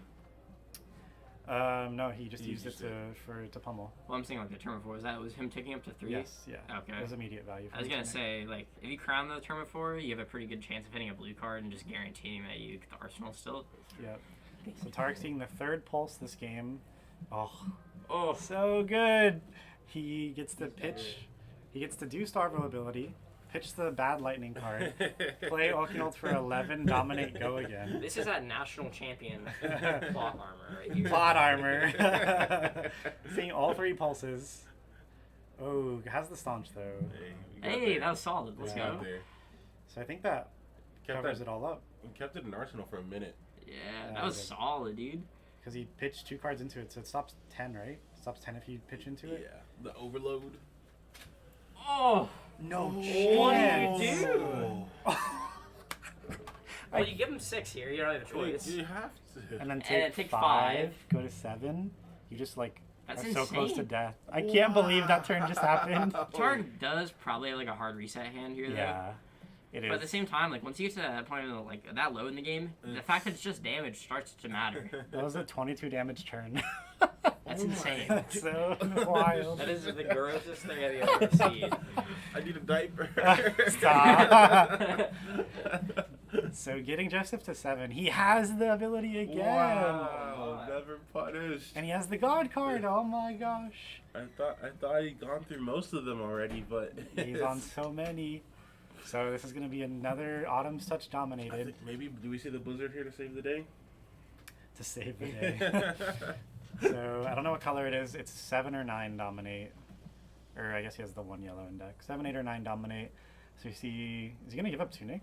He's in a tough position here because each damage matters at this point. Yeah. Right? I mean, Tark's also low, but like Tark can do this pretty consistently, whereas Oldham has a lot of difficulty squeaking through. Oh, my gosh. goodness. It must have been red. He's knowing that Oh, is that a pummel he's going to block with? and Tunic. Take 1. Tarek is just so in a commanding position right now. It's just one more dominant. Yeah, 1 more Starvo ability, you win. Oh, man. That's so tough. That's rough. And then Joseph's turn is just Arsenal Pass. Yep. I So mean, you can at least crown. he's gone through most of his attacks. No, at he has this a point. crippling in him. I'm trying to see the silver Oh. lining, but Yeah, it's tough. too far gone. But I don't think he has the ability, so I think he's gonna. Another awakening pitch. Ooh, don't do that. Yeah, there you go. So I think this is on Joseph's turn. Yep. To try to filter for the ability. We'll see if he got there. So Tunic up. I don't think he has it, but he definitely has crippling. Like crippling for 11 could just win if Joseph doesn't have a 12 block hand. If Joseph has to have an 11 block hand to not die to just a straight up crippling. It looks like he's going to opt not to do that. So just an evergreen. Maybe just to try to make him take his arse. I mean, he's gonna push for the crown anyways. Another blizzard. I I think crippling actually would have won, if he would have saw that last turn. or maybe not, because you pitch crown. Yeah, it wouldn't have won, but it would have taken the hand. Oh, if he had that blizzard on that crazy turn. It would have saved a lot. Yeah. Arsenal the crippling. So next turn you just win if you have ability with crippling. It's pretty good. Get there. It's a lightning card. That's a nice card. He has the ability. As long as Joseph doesn't threaten lethal, he just wins. Is that a winner's bite? Take a card. It's fine. Pitch. These awakenings. These awakenings have literally just been blue pitches this whole game. So you can shield. Oh, you can just shield arms boots. He's got the Oh, resource don't loader crown for it. Yeah, he could have done shield crown boots. He doesn't have crippling now for next turn, but he does have an autumns, so it might still be enough Right. if Joseph doesn't specifically have a defense react. Just give him your armor, Tarek. He saved his armor for so long. Just give him the friggin' gloves. It's fine. It's okay. These boots were made for walking. Yeah, give him something. You can keep your hand. You win next turn, like almost certainly. Or maybe we see the crush effect for the go again next turn somehow. Somehow. Well, Tarek gives him a card still. Tarek is adamant about keeping this armor around. I guess maybe he knows what he's probably trying to go for. Starville ability, pitch, God card. Might just do it. Yeah. Joseph would probably have to have Sync, Earth React, Crown, and even And a blizzard. even then. So he pitches a blue Thunderquake for Crown. We don't know what color this Autumn's Touch is, but it's either 7 to 9. 8, or 9 dominate. So let's say it's a blue one. It's 7 dominate. He stopped one of it. So even. Who's got the snacks back here? So specifically, it would have to be 3 block shields, How do you do? Earth reacts.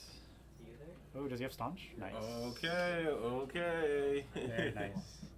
Earth react as well, and ice reacts. Wow. So he saves himself from a hammer swing. Yeah, you're right. And he still has the card in hand, Yeah. which But Joseph has no turn, so if Tarek hits the ability again. yeah. I don't know why Tarek didn't just give up armor last turn and just do the crippling turn. Like, I guess Staunch Response gives him out of that, specifically, like over pitching Staunch, but I don't know. Maybe it's another staunch in Arsenal.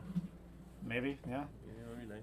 Maybe you do go for like the wide strategy to win, like dominate attack, and then if they cover that up, go for hammer. You know what? Tark maybe threw the crippling back into the deck just in case. In case we get there, I don't know. If you do this, like, you give Oldham a chance. I never want to give Oldham a chance. Because they could do 9 damage. And once they're threatening lethal, it's so hard to get the Starvo ability off when you have to give up cards. Like, nobody wants to block. So, it is good that hammer is 2 cards. Yeah, so... I mean, you got armor that's sitting there. Yeah. This Tark is just never going to give up this armor. Oh! That's dope. So, hammer, blink, something else. Lightning Surge for 2. Just strips another card. That's so funny. I don't know if that really mattered. It would have to have been a swing for 4 to get 2 cards, so that Tark doesn't eat a hammer, but Still a cool play. Joseph still has 2 cards, so it's going to still be hammer and Frosty. You see something wild like a Razor Reflex on top of it. Oh, Tarek has the pulse of Volthaven. There we go. We have cycled. There's another awakening. Tarek's deck is probably very low. Feels like these people say I'll just play this card for the pitch. Right. Just a blue crack bobble in deck. So, Tarek, I think he has the ability. I think he has Starvo ability in hand. I think it's Earth, Ice, Lightning, Ice, Ice. I don't know what he's looking for. Just maybe trying to confirm what might be coming next Well, he already drew off Crown. He has nothing else to... You don't. to really pull out of the Yeah. hat there. Is that an Earth card in hand? I think it's a Break Ground. Yeah, it is. So he definitely has ability. Just give up. Finally, my guy. Oh my Holding goodness. on to it until until a very absolute end. Yeah, finally gives up a block on armor. So Tarek gets to keep a 4-card hand. Let's see We see the ability. I say fuse, my apologies. Yeah. So pitch, play the God card. Break ground for at least 7 dominate. And then if that doesn't do it, you could play Pulse Swing Hammer, which is 8 damage. So this is a 15 damage turn, probably. I think you play the Pulse if it's threatening lethal at this point. Or do you just stick to your strategy? I mean, I guess you're right. You don't want to give Oldham the chance. Yeah. You want to take as many cards out as possible. Put him in a hammer lock. Hammer lock, yeah. Because Tarek's deck is like, I think he has a crippling left. And like that might be the thing that he crowned. Mm-hmm. But yeah, if Joseph Ice reacts here, it's still at least a hammer. So Ice React, like, honestly isn't even very good. Is that oh, that's the Pulse of Eisenloft. He just played it. So it's a 6 block defense reaction. And now it adds 1 to the entire chain. It gives +1 to your Earth, Ice, and Elemental cards that you block with. So he does have an Autumn Such that would block for 4. So I don't know if you play the pulse now because of that. So I think you just do hammer maybe. I think Tark's thinking if he plays it, he's not going to. I think he's just going to opt to Arsenal because he does have Tunic. So you can Tunic Crown of a 5-card hand. It's pretty good. Like Oldham's deck is probably... Oh, he's opting to... The Autumn Touch does block for 4. I mean, I feel like you could just give that up. Opting to not. So... Shield is not necessary here.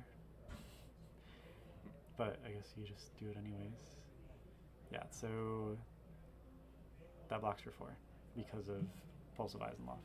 There we go. Okay. So Pulse of Eyes and Loft out of deck, meaning we're not going to see easy double reacts from Oldham. Targ opting to not Arsenal and just draw. That's also interesting. I guess it was the Pulse, so he's just guaranteeing that Starvo ability goes off. He's got not too many lightning cards left in deck too. Ooh, Targ taking it and getting a Frostbite. This is the first one I think we've seen. So he has ability, and I think he has Oakenold.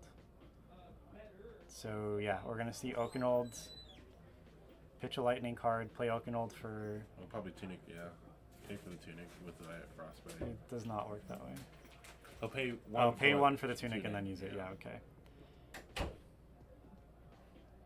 Yep, so had to use Tunic counter, but gets to do Oakenold and still threatens Hammer after this.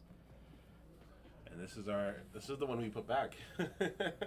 It is, yeah, So, yeah. Definitely come into play there. But 11 dominate here, I don't think, other than a red staunch, which he does have a staunch in hand, but I don't know if that's even enough. It has to be red staunch and your crown, which You have to pay Yep. 6 into the staunch. and you'd have one left in it. Yeah, you could get there. Yeah, but I think it's hammer for 8. If that's a blue evergreen in hand, he can play pulse, pitch hammer for 8. So it's a 19 damage turn. I don't think there's any way of getting around that. this one. Yeah. Oh yeah, Pulse is nasty, my dude. Yeah, he's doing Oakenold 11 dominate, and even if that doesn't kill, then we have a hammer. So I think Joseph's just kind of like trying to see if there's anything. He does have a blizzard in hand, so that's like If he can at least stop the 11 damage. right. Like you have to be able to stop the 11 first. Yeah. Which if you're gonna staunch it, you have to probably pitch the blizzard into it anyways. He's not going to. He's gonna. Oh yeah, staunch an Arsenal. Wow. That's unfortunate. Joseph does not want to die. Joseph is. Can we get the Earth React? So he has to give up a card from hand too. And then yeah, if he blizzards right now though, he definitely stops the attack because whether or not Tark pitches, then he's gonna do. I think if he Joseph. pitches, he doesn't have enough So he resources. ice reacts, but he still hammers, and that kills him. So I think Joseph's just saying like, no matter what I do, I lose. So Tark. Oh, he needed to pitch the The blizzard blizzard. for the Yes, cost. yes. Oh, yep, that sucks. Yep. Which So is ice reacting doesn't do enough there. It just stops 4 damage, but hammer still happens. So Tark Yeah. taking that game with Oaken Old with an Oakenold. off of a pulsive candle hole. Starvo still proving to be a handful this ProQuest season. Killing Oldham with the card that has Oldham on it. What Can you disrespect. imagine? Can you imagine? And with his own Winter's Wail too. With his own whale. Our card now. Our card. Bravo just showing himself to be the younger, more superior Chadlock Guardian. This does prove that if you are younger in age, you just win. So that is our round 2. And Tark's going to go up 2-0. Joseph 1-1. Definitely still in this. We still have 4 rounds of Swiss. So that probably took up most of the time. I don't know how much time is left on the... There's like 5 minutes. Yeah, 2 to 3 so minutes, yeah. you guys have a very short downtime. Round 3 will probably be up in the next like 8 to 10 minutes. So we will be back soon, and you guys will... 3 minutes left and round 1 table left, I think. Okay. Oh, wow. 3 minutes left, only 1 table playing, so... I think it's, what's it called? Alexi versus Prism. So Interesting. Kind of surprised that they're actually going that Yeah. way. So we will probably be back in the next 5 to 8 minutes. So we will be back shortly.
All right, we are back for round 3. Very short turnaround. Guardian versus Guardian. Alden versus Starvo is going to take the whole timer, so they actually only had 3 minutes left in that round. But Tarek got there. We have round 3. So left we have Prism. Sorry for the glare. At least it's only on the hero, so once we say who the hero is, at least you can see the rest of the stuff. So Calvin on Prism, and then we have Lexi on the right. Typically a really bad matchup for Lexi. Not being able to kill auras without having to waste an arrow is like pretty rough. And in this deck list, we are definitely have a plenty amount of auras. Yeah, so this Prism deck is on like every single aura, and it's on 5 reds. It's on 3 sinks and 2 fates. The most important reds. Yeah, couldn't find room for that 3rd fate, but 5 red reactions. And then we just have 3 yellow unmovables, 3 soul shields, arc lights, bunch of heralds, all the auras. Looks like all the blue auras as well. A lot of blues. What is that? 26 blues? Yeah. So, is that an air addition to start? I believe. Power play. I like the tunic counter die that we got too. You know, you will not forget that tunic. Yeah, this is actually pretty rough because Ranger has literally no armor. Nick choosing not to do perch grapplers in this matchup, so has to take 2. Calvin gets soul and draws 2 cards. Ouch. And so now when playing an aura is like really easy, and then can just arsenal a card. So, ooh, pitch repairable is actually wild. All the arrows getting -1, no more breakpoints with those like 4 swing arrows. Yep. Yep. And then we're gonna see arsenal whatever that last card is. You're swing with the parable, correct? Yes, swing with parable, and then doesn't have 2 floating for making a shield as well, which would be nice, but it's probably fine. Not sure what Calvin gets in arsenal. Interesting that he's still on Dreamweavers. I don't know if he actually has any other options. He just has Null Rune Gloves. He has Ironhide Gauntlets. I don't know why you would choose Dreamweavers here. I don't think Lexi's typically have like... I mean, they'll probably throw that on a Command and Conquer. Or... Yeah, this Lexi's not on Command and Conquer, but I guess you just like hedge against it. You got the new arrow that attacks for 6, I believe. It's 2 for 6, I think. I think it's. Battering Bolt, also not on that. So I guess that's probably true. But Calvin gonna Arsenal pass with the Parable out there. Nick, as an instant, does Voltaire on his opponent's turn. It's not punished too hard, just took 2 damage, but also Calvin gets that aura, which again is going to be very hard to deal with. I mean, a strong start coming off with the domination erudition. Yeah. Like out the gate. Yeah. And not being able to, really it's do much there. It's a really big downside of Rangers. Like most decks have the fridge, right? We have like a bunch of 2 blocks, like Rune Blades have like 3 2 blocks. Ranger has nothing except for like your helmet, which pops everything in your arsenal. Like, please help me. Yeah. And then Perch Grapplers, which just goes away after you block for 2 with it. So. There's got to be something there. Yeah. They're still figuring it out. So we see Nick, he's on Pathing Helix, which is a crew card, which is like I've never seen played before, so this is a momentous occasion where I get to see it played. This one, if it hits, it deals an additional damage? No, Pathing Helix lets you put a card from your hand in your arsenal. It's where I don't think it has reload on it specifically, which is good in this case because reload only works. Trigger here. Yes, right. only works if you do not have anything in your arsenal. So the wording on Pathing Helix actually being good here. So it's 4 go again, I think. Oh, it's 3 go again because of bearable. Oh, that's terrible. So this is unbearable. Unbearable. Is he gonna shoot this fatigue shot into the? Oh man, that's pretty much exactly what Calvin wanted. Just block for 3, take nothing, and then you can waste an arrow on my aura. So Nick, Arsenal passing, keeping a card in hand, draw 3. Not a great start, but at least Parable's gone. You're doing what you have to. Right. Because you can't let him ramp those up. I've definitely seen a board of auras against me. So yeah, when you don't deal with them. Because at first it's fine, like, oh, you have Parable, whatever. When they get 3 auras out, you're like, alright, no. Is he on Spears of Surreality? He is. He's on 3 yellow spears and 3 blue spears. So it's just a card that has go again. It's really an interesting choice. So this is Herald of Rebirth, yellow. Yeah, he's on 2 of those. So this would let him put if it hits, goes in soul and would let him put a card with Phantasm from his grave on top of his deck. So you could actually just recycle that Erudition that he already played. Oh no, Erudition went in soul, never mind. But it could allow him to recycle like anything he blocked with. He blocked with a Rebirth. You could just put that on top, which is what he's going to do.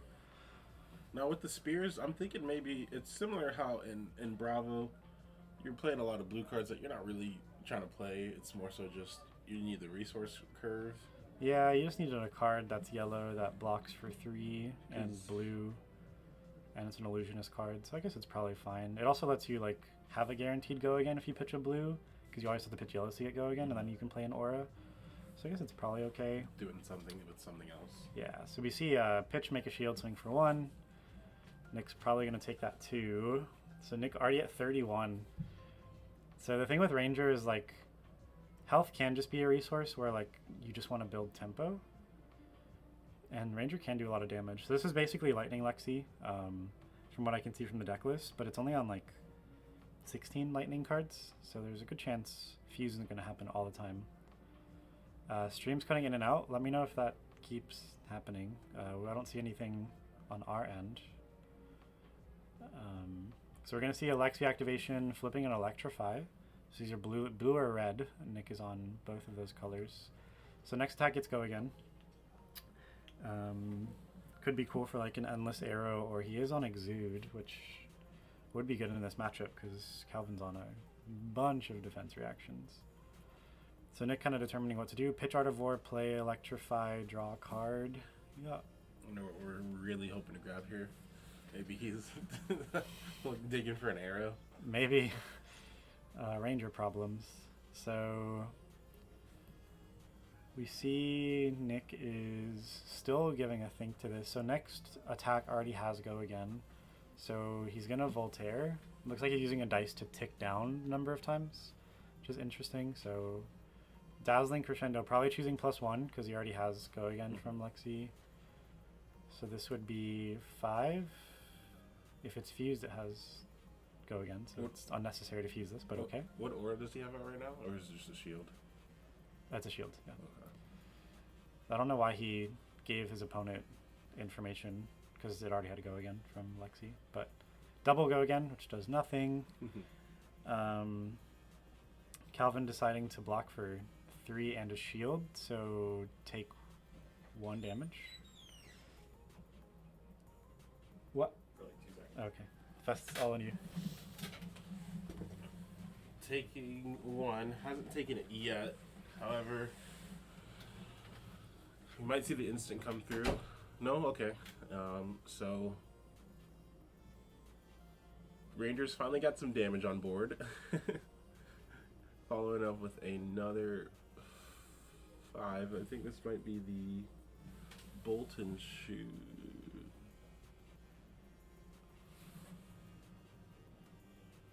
Used Voltaire already twice now. I'm coming in for 5. I think Calvin just maybe takes this. As he does, yep.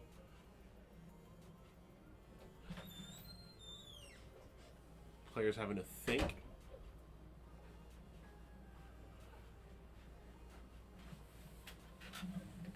Quick little ruling question. Frostbites make this game sometimes confusing about like when things happen. In case anyone wasn't aware, if you have a frostbite and you want to use your tunic to get around it, it does cost 1 to activate tunic to gain a resource, so it doesn't actually work to completely get around a frostbite. Frostbite's always going to do something, unless you have like reduced to rune chance or seismic surge tokens. It is increases then decreases. You do have a period in between the creation of the frostbite. Yes, when the trigger's on the stack, you could do something. So I guess you could just dance around these frostbite tokens. Yes. And they do go away at the end of your turn, so that is also One there or the other. So Calvin, swing with War Tune pass? Is that what we saw? Yeah, I mean, we got some damage on the board from the last turn. Let's Rangers go. get in there. 4 damage done? You did have the double go again, and then I think into a bolt and shoot. Oh, bolt and shot. Okay. Bolt and shot, yeah. So same thing as last turn. Alexi, flip Electrify, play Electrify off Tunic, which is nice. So on a 5-card hand at the moment. Did they remember the Electrify trigger? Do you know? The extra damage. I want to say he represent Bolton shot is 4 or 5 normally. It's 4. 4. So he was representing 5 on it. Okay. And so he blocked 3 on it? And took 1. No. Took 2 plus 1 from Electrify. So it must have been a blue Electrify then. So either red or blue Electrify here. Nick thinking what to do. He has 2 activations of Voltaire, so you can choose go again, then plus 1 on the second time. So he also chose to. A lot of Lexis are choosing to put in the bullseye bracers over. What's the lightning card? Shock Charmers? Shock Charmers, yes. I really like Shock Charmers just because you can represent extra damage when you like are on a 3 of a kind turn, and you can at least pitch into it to do extra damage. But Bullseye does give you a 3rd arrow on a turn.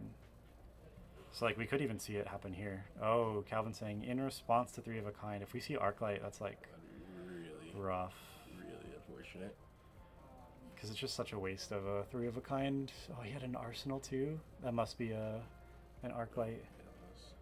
There's nothing else you would care to respond. It doesn't even matter that he responded to it. You can do it after the draw. But Did he use his tunic counter for this, or? Nick used the tunic counter for the Electrify. Are you saying Calvin or Nick? Calvin.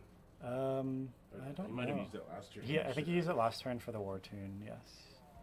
So Nick is able to keep a 2-card, or Calvin is able to keep a 2-card hand and still play ALS. So on his turn, he can still like swing a Herald or something. It's really strong. This is the scary part about going tall against Prism. Like at any point, you could go buff. Hey, let's swing this up. And you know, Calvin's showing that restraint because it's tough to decide when you're actually going to drop the ALS.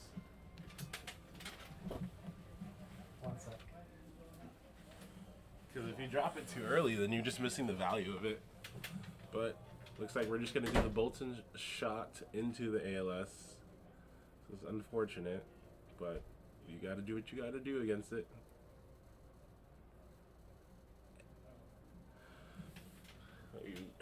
I'd say a pretty clutch. Pretty clutch.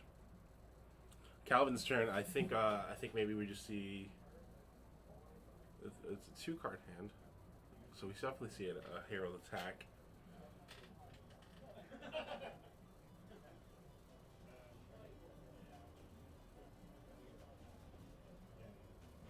Coming through at the tunic counter. You don't want to forget that. And it looks like he's just dropping an aura and passing with the arsenal. Sorry. Oh, so it must have been one of the 0-drop auras, the actions. Nice. Where'd you get your food from? Me? Philly Connection. Is it? Oh, nice. Their chicken tenders are fire. It smells so good. You got Right? chicken tenders from a Philly place. I'm not judging. I don't like subs. Oh. So I will only eat chicken tenders, and that's like the one thing they have that's what they have wings too. But Okay. I don't want to eat wings and then go out And then watch work. comic books. Yeah. So I go for the chicken tenders. Makes sense. So Nick having another Lexi Electrify turn. We see another LS draw. Oof. What's really rough now is like these 0-drop auras. Spending an arrow to like clear them is like such low value for you because they didn't cost the Prism player anything.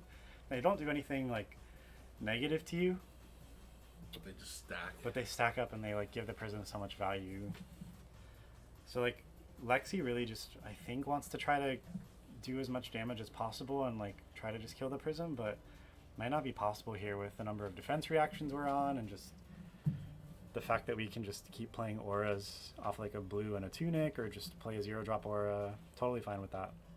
It's almost like the Rangers fighting themselves. Yeah. It's like you have to make sure you draw well, and then you also have to make sure that like you can clear an aura. If you don't draw any arrows, you can't do anything. All while trying to deal damage to the... So we see Pathing Helix actually getting its effect. being an Electrify. Interesting, that's a cute combo. So Pathing Helix puts it in Arsenal. And then lets you play it. Then you can play it, and since it was from Arsenal, you get to draw a card. So No ice, no ice. I don't know if they remember the Electrify trigger, but I would assume they did. So Prism is down to 30. Another Electrify in play here now, so it'll be extra additional damage at some point. Let's hope Nick has another arrow. Okay, so yeah, pitch an arrow, Voltaire, load a Searing Shot. So Searing Shot is a 0 cost for 4. And if it hits, They lose a life. So I think this is probably for 5. It's probably the end of the turn. So it's 5. If it hits, lose a life. So it's representing... Is it a yellow Searing Shot?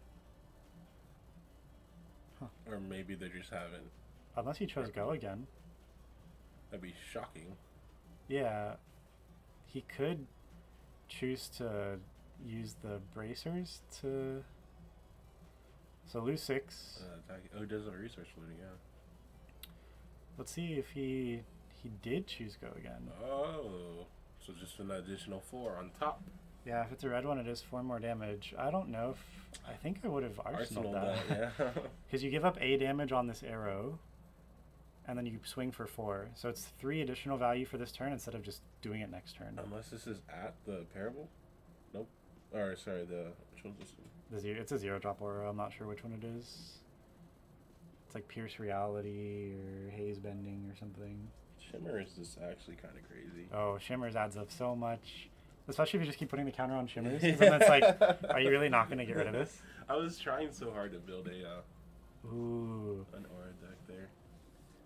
So we see the break of Dreamweavers, the Mickey Mouse gloves, as Coined. as Drop Cycle calls them, and Let's go. we see another Erudition. So second Erudition played.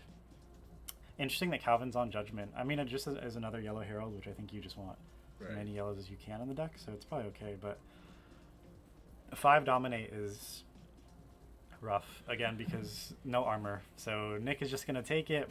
I don't even think he had a card to break it though, right? What? No, he doesn't. Yeah, the Dreamweavers were just like an insurance. It didn't matter at all. I do like the insurances. So Calvin going to a 4-card hand again, having done 5 damage already. We saw him draw a Parable. He accidentally dropped it, and I think Nick saw it, but it's not a big deal. It's probably going to get played this turn, if I had to guess. I like how close you're keeping these life totals. I mean, honestly, Yeah? I thought it was gonna. Lexi seems really bad on paper because, like, you have no armor. You have to, like, try to fuse. You have to get arrows, but, like, you can do a lot of damage for sure. Fighting for my life. I think, is it a Pierce? Oh, no, it's a Shimmers.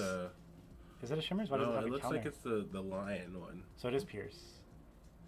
Yeah, I think So then that Erudition came in for 7. That's so gross. Is this a Triumph? Looks like a Triumph. So he's- I think he's just opting for damage over playing auras, which is probably fine. He still has 2 cards in hand. 3 cards in hand. Wow. And I think Nick at this point has said, "I'm not gonna look at that aura. Like it's not gonna really. Yeah. Like, I can't really deal with that right now."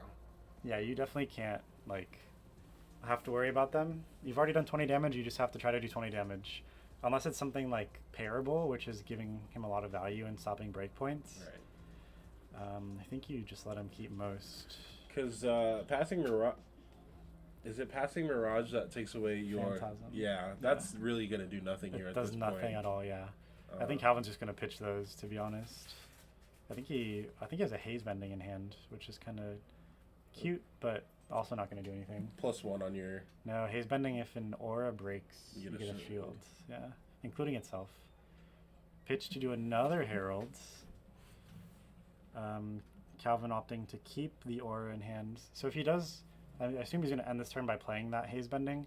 It is just an additional Kodachi every turn, regardless of anything else, which is kind of cool. So looks like this is a blue Herald because it's for 5. Dreamweavers are gone. Those do go to the graveyard. Okay. It really doesn't matter here. Nick's Showing never that, yeah. popping. If we do see the pop, Be like, Judge? you can always see the Art of War. The Art of War +1 on a 5, yeah. I don't even think he has 5 attacks, to be honest. I think Unless everything is there's- 4. Oh, the red arrows are. Mm-mm. Every single red arrow is 4 base. Oh wow. Yep. Double Art of War. I think Rain Razors actually is an instant that gives you. Is it only arrow attacks? I'm not sure. But yeah, double Art of War would work. So Nick going to 6. Calvin able to swing 4 heralds that turn, I think. You drop the. Is he gonna drop it? Yep. Yeah. Play the haze bending. So we've got Ooh. Pierce, haze bending, and turns over. But at this point, It's looking. every herald essentially threatens lethal at this point. Nick has to have like a really, really good turn here. Maybe 3 of a kind. Well, nothing in Arsenal to start off with. Yeah, you'd have to make use of Snapdragons, Bullseye, and have like cards to make use of all of those things for this turn to be like really good. It's not even a Tunic turn, unfortunately. 1 turn off from that. So Nick pitching a Snapshot, and Probably deciding between 2 of the arrows in his hand. this is also rough because he didn't start with an Arsenal. So like no Lexi ability here. Endless Arrow is a good start. Okay. So Endless Arrow is actually pretty wild with Voltaire because you can choose 4 go again if it hits goes back to your hand. You can load it, Go do again. 4 go again, use Bullseye Bracer, 5. So it's like Okay. it's 14 damage or Off of 1 card, it's technically. 13 damage off 1 card, yeah, exactly. And 1 pitch. So it's like pretty great. And then off that, we could also. I think this probably just gets Skull Cap a card just because you don't want it to bounce back. Force the Lexi to have another arrow. We could also see the reaction come through here. Ooh, yeah. Sync would definitely take care of this. Sync or Fate. I assume he sides them in this matchup. You could also see the Lightning Press. could Lightning share it Press as would well. be pretty great here. I think Calvin's looking to see if any of those have been played so he doesn't get punished. Lightning Press would be very strong here. This could make this turn pretty nasty. So if he gives him a card in Skull Cap, and then he does have the Sync or Fate, it does play around the Lightning Press. So we'll see if that's Nick's plan, is just to get as much value as possible out of this Endless Arrow. He's not on Tri-Shot. Yeah, no. It's a really interesting deck. This is very similar to one that either got top 8 or won one of the ProQuests, where it's on like not that many lightning cards and just on like a bunch of good arrows. Utility. Yeah. Because Voltaire just makes 2 arrow turns super doable. And then that's why it's on Bullseye Bracers, because 3 arrow turns can happen too now. It is interesting that he's chosen Snapdragons over Perch Grapplers, because a Perch Grapplers could have stopped an Erudition at some point with a card, but I don't know if Snapdragons is even going to get used this game. At this point. Yeah. I mean, he could have chosen, oh wow, 4 bounce back to hand. He says, if you've got the Lightning Press, you've got the Lightning Press, I'm not gonna. I think Calvin also might be saying, like, what if I eat everything this turn, even if it is triple? He probably can't deal 20. Endless, maybe. yes. Yeah. As long as it's not 20, I still win. And that's probably very true.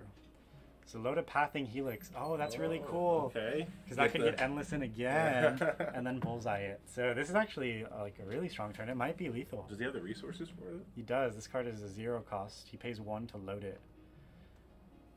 And then chooses choosing go again. So, yeah. So it's 4 go again. That could let him put something in his arsenal if this hits.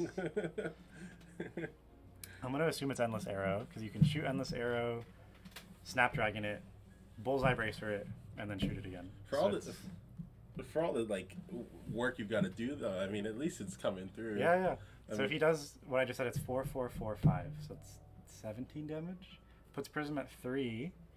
So he still has full Skull Cap. Yeah. Which honestly, if you're Calvin, you just go below 6, get full value out of Skull Cap, and then Call it. you're at 5, but you probably still win. Calvin's thinking I if he think- wants to block.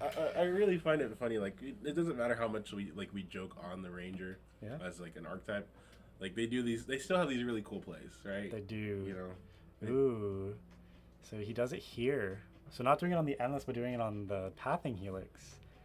It's a really interesting choice. Because we cannot target this with the press, can we? No, we can. It's a 0 Yeah. cost. Yeah. Literally, press can do any 1 or less cost. So But we need to be able to hit to put a card in Arsenal, correct? yeah, so Nick does not have the Lightning Press, it seems. So he's going to break the Bullseye.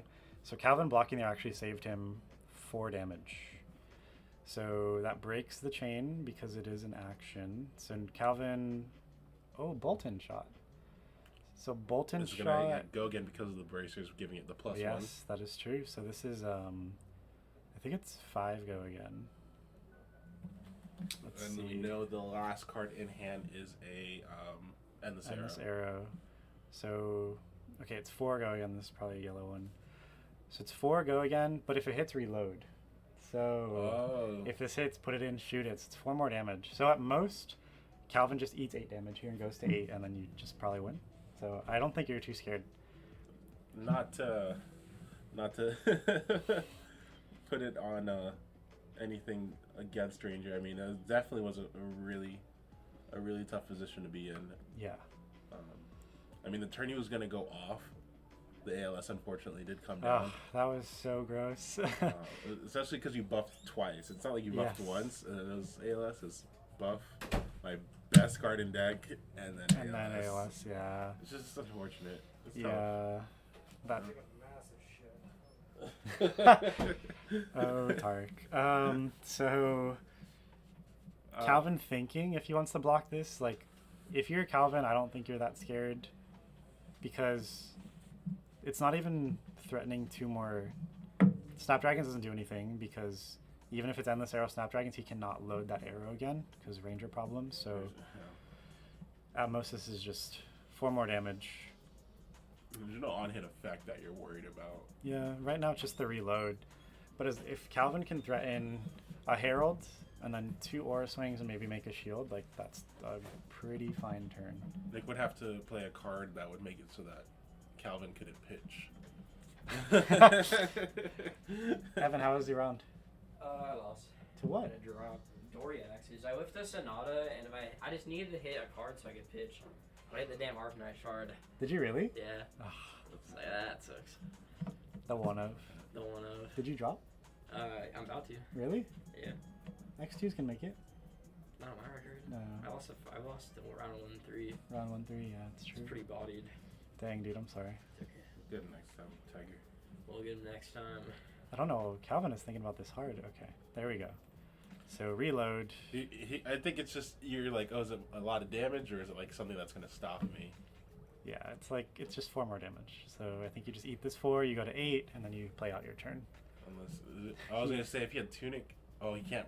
There's no way to get another card in Arsenal right now. Exactly. Yeah. There's no chance of getting an Arsenal. He will get it back to hand and gets to Arsenal that. Arsenal at the end of turn. You're But not even getting the Lexi. Oh, we've only seen Lexi I think once this turn. yeah, so if Nick Arsenals it, like New Horizons is gonna have to block at some point, And which is that's- probably next turn. yeah. Maybe he keeps it in hand then. I don't know if you want that card in hand. We'll see. So he takes it, gets it back. I think you just Arsenal it and hope that he doesn't threaten you having to use the armor. We'll see. Calvin has a 3-card hand. And I believe this is his Tunic turn. It is a Tunic turn, which might be relevant here. Oh. So as long as he's able to pitch yellow, I think he has a Judgment in hand. So if he pitches yellow, swings Judgment, he can do 1/1, make a shield with like the blue in his hand. So he can do 1/1/1/6. This is a Passing Mirage and a There's the Judgment. Pierce Reality on the field. Yes. So it's 6/1/1/1 this turn. So this threatens lethal. So it's either a card from Nick, and then he takes 3.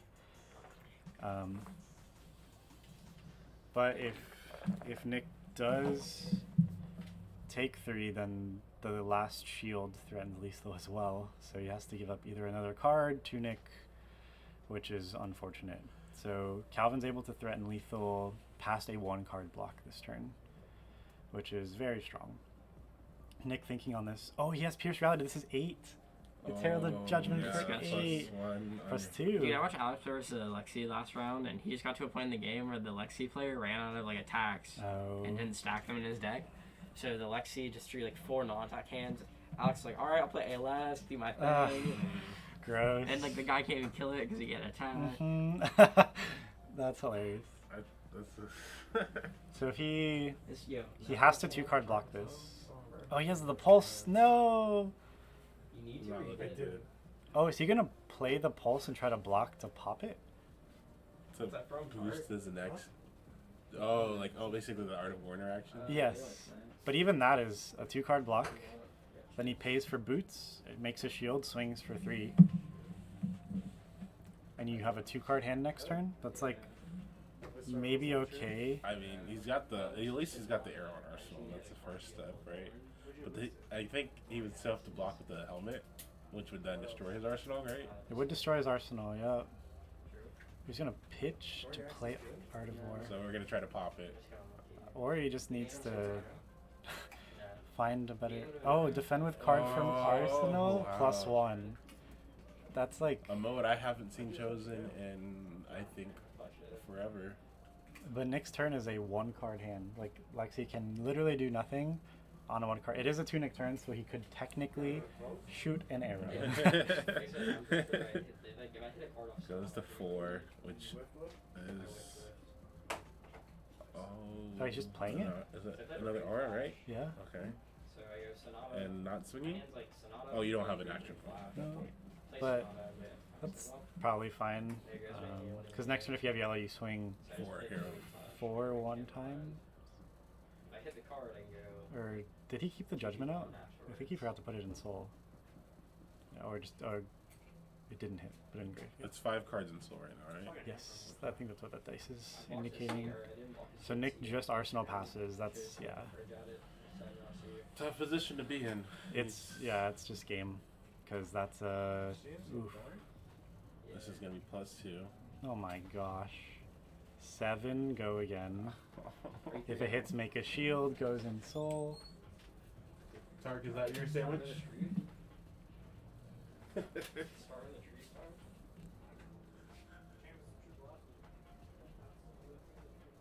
So Nick thinking here, this is the, it's like the Levia problem. Like once you get to a certain level of health, like you just can't do anything. Yeah. Because Levia, if you end up having to block with 3 cards, you just die to Blood Debt. Ranger, if you have to block with 2 cards, you probably like can't do anything. If you block with 3 cards, you definitely like can't do anything. Even if it's just 1 arrow, it's not going to threaten lethal at this point. It's a really rough situation. You can't pop any of the phantasms because you don't have any cards to... Like, what can you do to leak damage over at this point? There's literally no way of killing Prism, I think, at this point. Throw your bow at the hero. What's crazy is Pierce Reality has given him like 8 damage at this point in the game for a 0-drop aura because Nick never took care of it. Oh, hear this. This is a concept I was thinking of a card, right? Going to like a little tank, right? It's a instant that allows you to swap out your bow, right? What?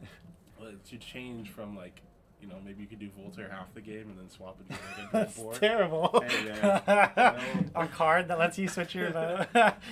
We've seen some pretty interesting cards this last set. There's New Horizon. By Arsenal. It technically I don't think happens yet.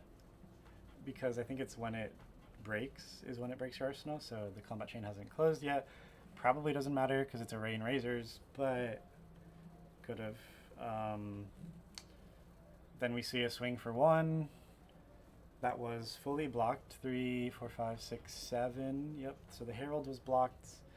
So then we swing for 1 with Pierce Reality. We're gonna swing 1 3 times, and then Calvin can either make a shield to swing another time, or it can swing another Herald. So take 1, swing for 1, take 1, swing for 1. If he goes to 1, Calvin making a shield is lethal and will either take Tunic or take another card. And if it's a Herald, it's probably just game because it takes everything. Ooh. Kodachi lock. Tunic's the last one. Oh, Oh. it's another protection. It's a blue protection for 5. Both cards, right? That is both cards. Oh, he pops it? He pops it. Oh.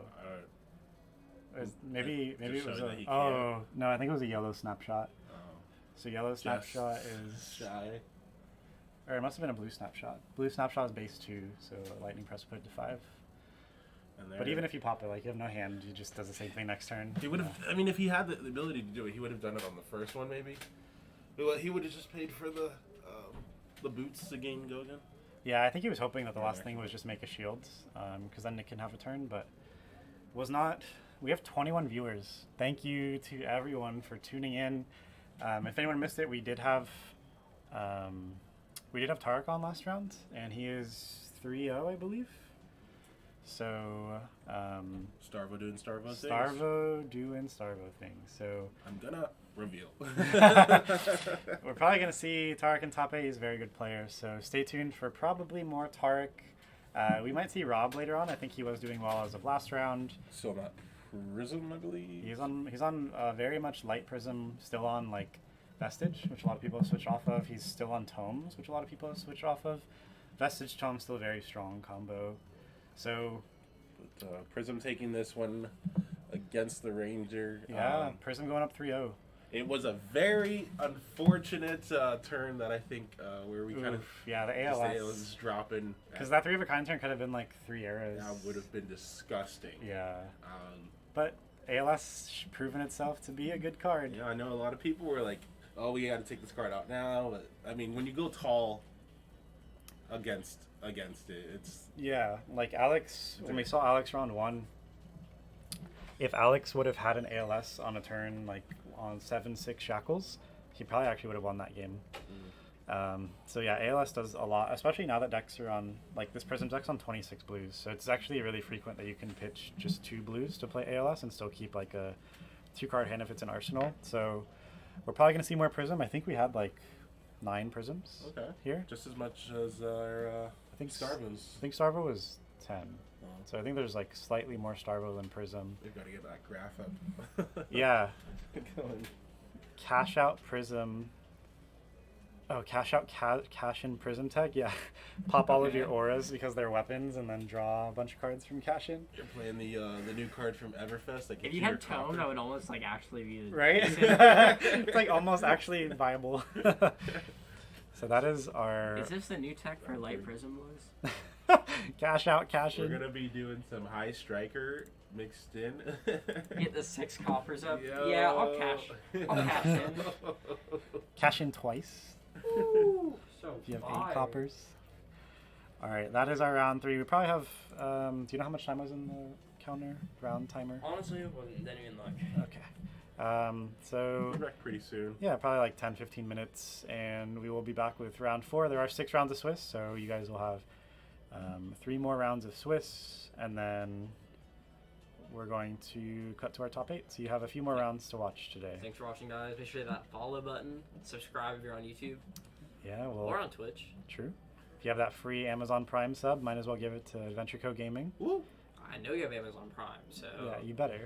you're literally wasting money by doing this. Do you want to feed into Jeff Bezos' greed? I don't think you do. Use the free sub that he's offering you. I've just made another Amazon Prime account just so I can use my Prime. Oh wow. Well, Wouldn't it be cheaper to just sub at that point? we will talk to you guys soon in round 4.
All right, we are back with round 4.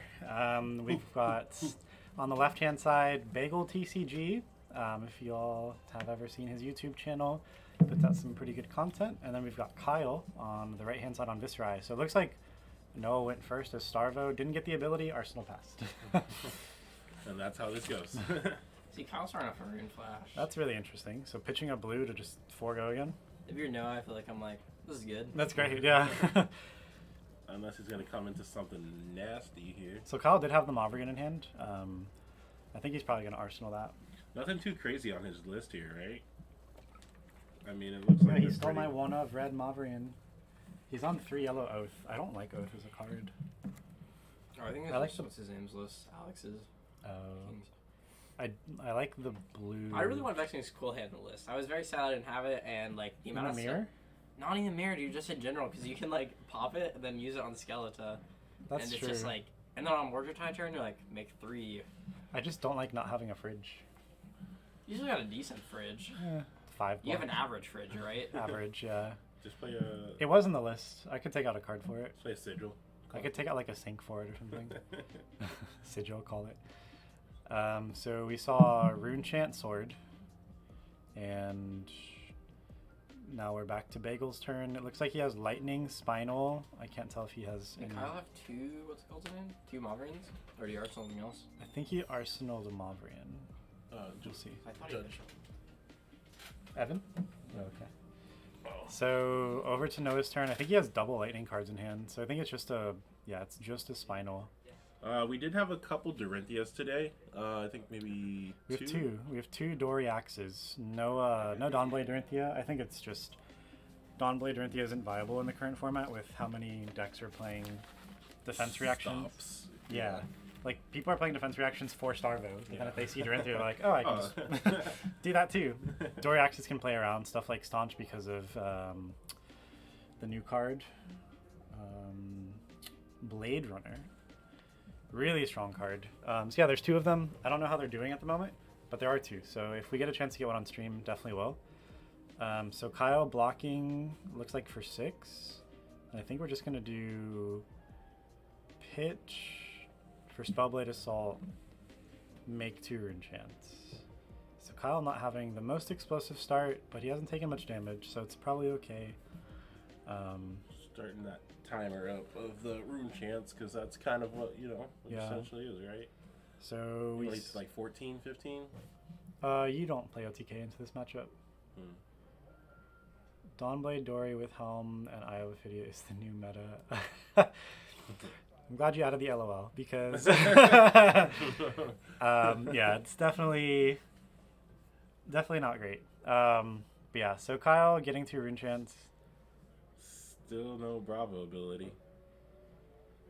Yeah, Blade Runner is like one of the best cards. It's insane. If you could use it in Dorinthia Dawnblade, that'd be wild. There just needs to be a card that turns Dawnblade into a one-handed weapon, and then you split your Dawnblade into 2. Notice how it says dagger, so we probably are gonna get a one-handed dagger. There'll be a warrior, I think, dagger at some point. Yeah, because the new card, the other new one, Slice and Dice, references a dagger. Shatter as well, I think. Shatter's 2-handed weapon. Yeah, 2-handed weapon specifically. So we'll get that 2-handed axe as well. So Meet and greet. I love this card. take 1, get a Frostbite. That's on Fort. He probably says I have the money for it anyways. Yeah, he's probably fine. It's just an interesting choice to like block if you're still gonna get the Frostbite. Like, I don't know, 3 more damages, whatever. At least without life disparity. Yeah, that's one thing I love about Dory Axes is you can basically boots card every turn on the whale because your boots refresh themselves and then the breakpoint doesn't matter. It's like infinite life. Yeah, infinite life. So we see Rattlebones pitching a blue Shrill of Skull form. Coming at him for 2. Interesting. So this Rune Flash is not fully free, so we have to pitch.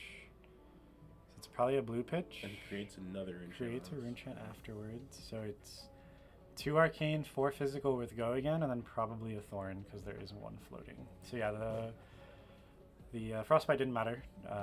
Rattlebone's a really good card. It is kind of expensive, but like this turn essentially requiring 2 blue pitches, but it's definitely fine. And he's gonna still have an arsenal, which is nice. Oh, I think it's a yellow pitch. Yellow Mavrian blue Shrill. How is he on just blue Shrills?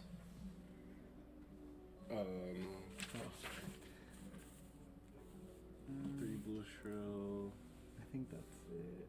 Yeah. Yeah. Okay. So yeah, blue Shrill is a 2 for 5 as a blue is pretty good. So Noah knows that the weapon is going to come in after this. He has already done his helmet there. Did Tunic Helm, so 5-card hand. He has Oakenold and Crippling in the same hand. It does not look like he can fuse still. Yeah, I think he has like Earth Lightning. I don't see an Ice card. It might be a Pulse of Candlehold. Still no Ice card. It's unfortunate. And that's, Yeah. That's the cookie. Take one, and then here we go with Thorn. 2/2/1. Yeah. So 3 Oh, he arcane, does. 2 physical. Does he have it? I think he. Well, he has lightning. I don't think he has ice. I think the card right behind the lightning might be ice. I don't know why you don't keep the Oakenold then. Unless. It's Earth, Lightning, and then another Oakenold. Oh, his hand was double Oakenold crippling. Oh, that's really bad. So, is this pitch Autumn's Touch?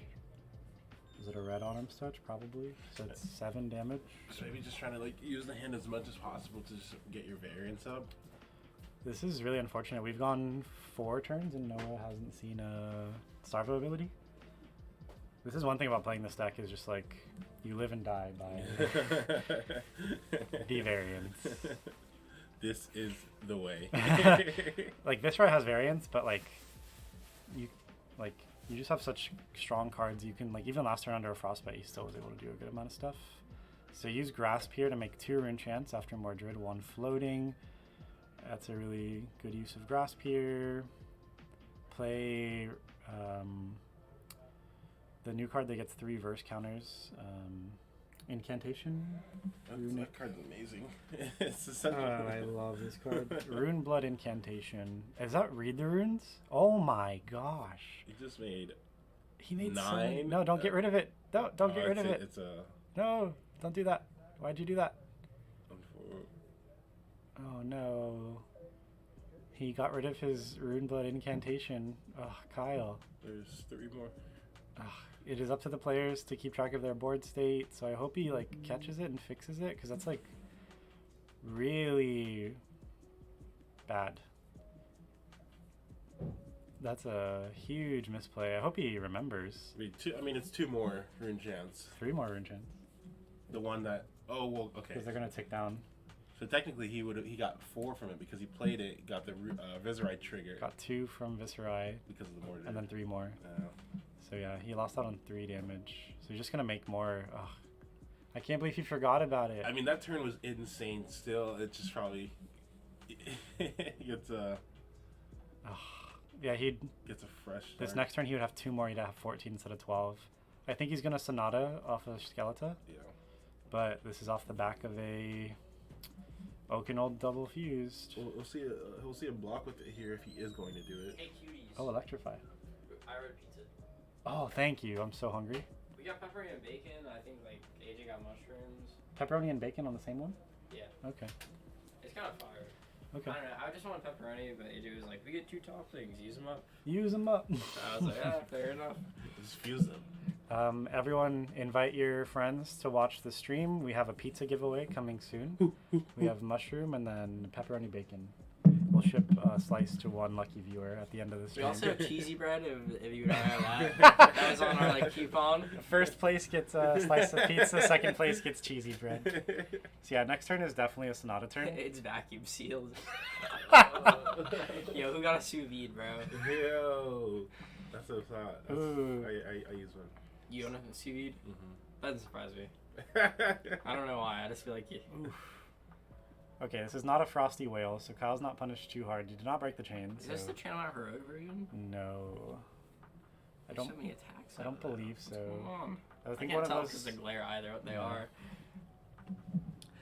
pepperoni black olive I fire do love shot. some black olives. Wow, that is an interesting. I never have tried that. It's good. It's It's good. You ever had Supreme Pizza? You just take off everything else but the black olives and pepperoni. is Kyle's at 17, so it's a 15 health differential, but 12 rune chance are like face up, so it's really not a differential by much. It's like 3. Become, discard and attack. It's Sonata. I wonder what we're gonna see here. So discard and attack. Because he did block with Yep. it. Discard Gloom Swearing Veil. Gloom Veil kind of feels bad. Dude, yeah, I Anytime I have know. to like do anything besides play this, I'm just like kind of Yes. hurt. I love Swarming Gloom Veil. It's like the best card in the deck, honestly. That and Revel. yeah. Disgusting. So we're gonna see a break of Skeleton. We're gonna do Sonata for 9 cards. Hopefully draw 4. Do 4 Arcane. Have a 6 card hand. He could pitch into it and reveal 10, which is like probably what the move would be. Trying to close this gap here. So he Someone's played. hit the table on the stream, I think. So I he- see the camera uh, shake. He played a rune blood incantation and got rid of it the turn he played it. Like in cleanup phase. In cleanup, he put it in his grave. So he missed out on 3 rune chants, Oh, that which would have made the hurts. Sonata actually reveal for 10, and lost out on 3 damage. We have to kill Kyle afterwards. So he's not pitching into it. So this is for 9. That's fine. He'll hit a 4/4. 4 is the goal. So there's an E strike. It's a great hit. You know what? You do have some lenience. You can have extra non-attack or attack here. Non-attack, non-attack, attack. Ooh. We're drawing 3. Ooh. We're drawing 3. Drawing Hey, 3. listen, it could have been 2. Like, It could have been 2, yeah. That's a I think pretty. I Sonata last night, and it was for 2. You were like, Yes. "Aw." You did it for like 12 and you got 2 or something. It was Yeah, terrible. it felt really bad. So gonna shuffle the deck here. Have a 5-card hand. 3 Arcane. You can turn on those Rattlebones meet and greets. Oh This yeah. is, this is where we. This is looking pretty good. 13 damage face up, and then a 5-card hand plus Arsenal. Solid. Yeah, Creeper's still very much alive. He didn't This even. is- Yeah. This is very good. Yeah. So that Sonata should be banished. It's fine to keep it on the combat changes for like record keeping. Kyle seems a little bit nervous this game. I mean, his turn is nuts, though. Yeah, the only thing that makes his turn better is a Mordred. Would have had double rune chance on all these things. So we see a rune flash for 13 arcane, 4 physical with go again. Just a casual. Casual 17, right? Wonder what's in Arsenal. Yeah, I don't know. If it's a Revel, that's pretty gross. If it's, Shrill, maybe? yeah, if it's just like a meet and greet, it's also pretty gross. Literally anything with good built-in go again, you're like happy with it. Yeah, meet and greet would be really strong. Dude, a card I really like is blue meet and greet. I put it in that Viscera deck, and I really like that card. I kept seeing them as like my only attack in it. That Like sucks. this is That's not it's fun. not great. I mean, he still has boots up, too, so It's he's not like they have chilling. guaranteed go again. They're just like maybe go again. So Yeah, I'm saying he's still. I hope Kyle has a non-attack in hand or arsenal, because Want to get this. getting go again is going to be He hit an difficult. E-strike off the Sonata though, right? Yeah. He did, so that's true. He does have Worst comes to worst, does he have 2 more attacks? Like, we'll just go for the E-strike draw. Thorn, yeah. No, E-strike draw card. Play the risk, right? Play the risk, you draw non-attack? I think No. I think you just cut your losses, get an Arsenal card for next turn, and then Ooh. that's Meet and solid. greet and arsenal, let's go. Yeah, get the Arsenal E-strike for next turn. I'm a fan. Yeah.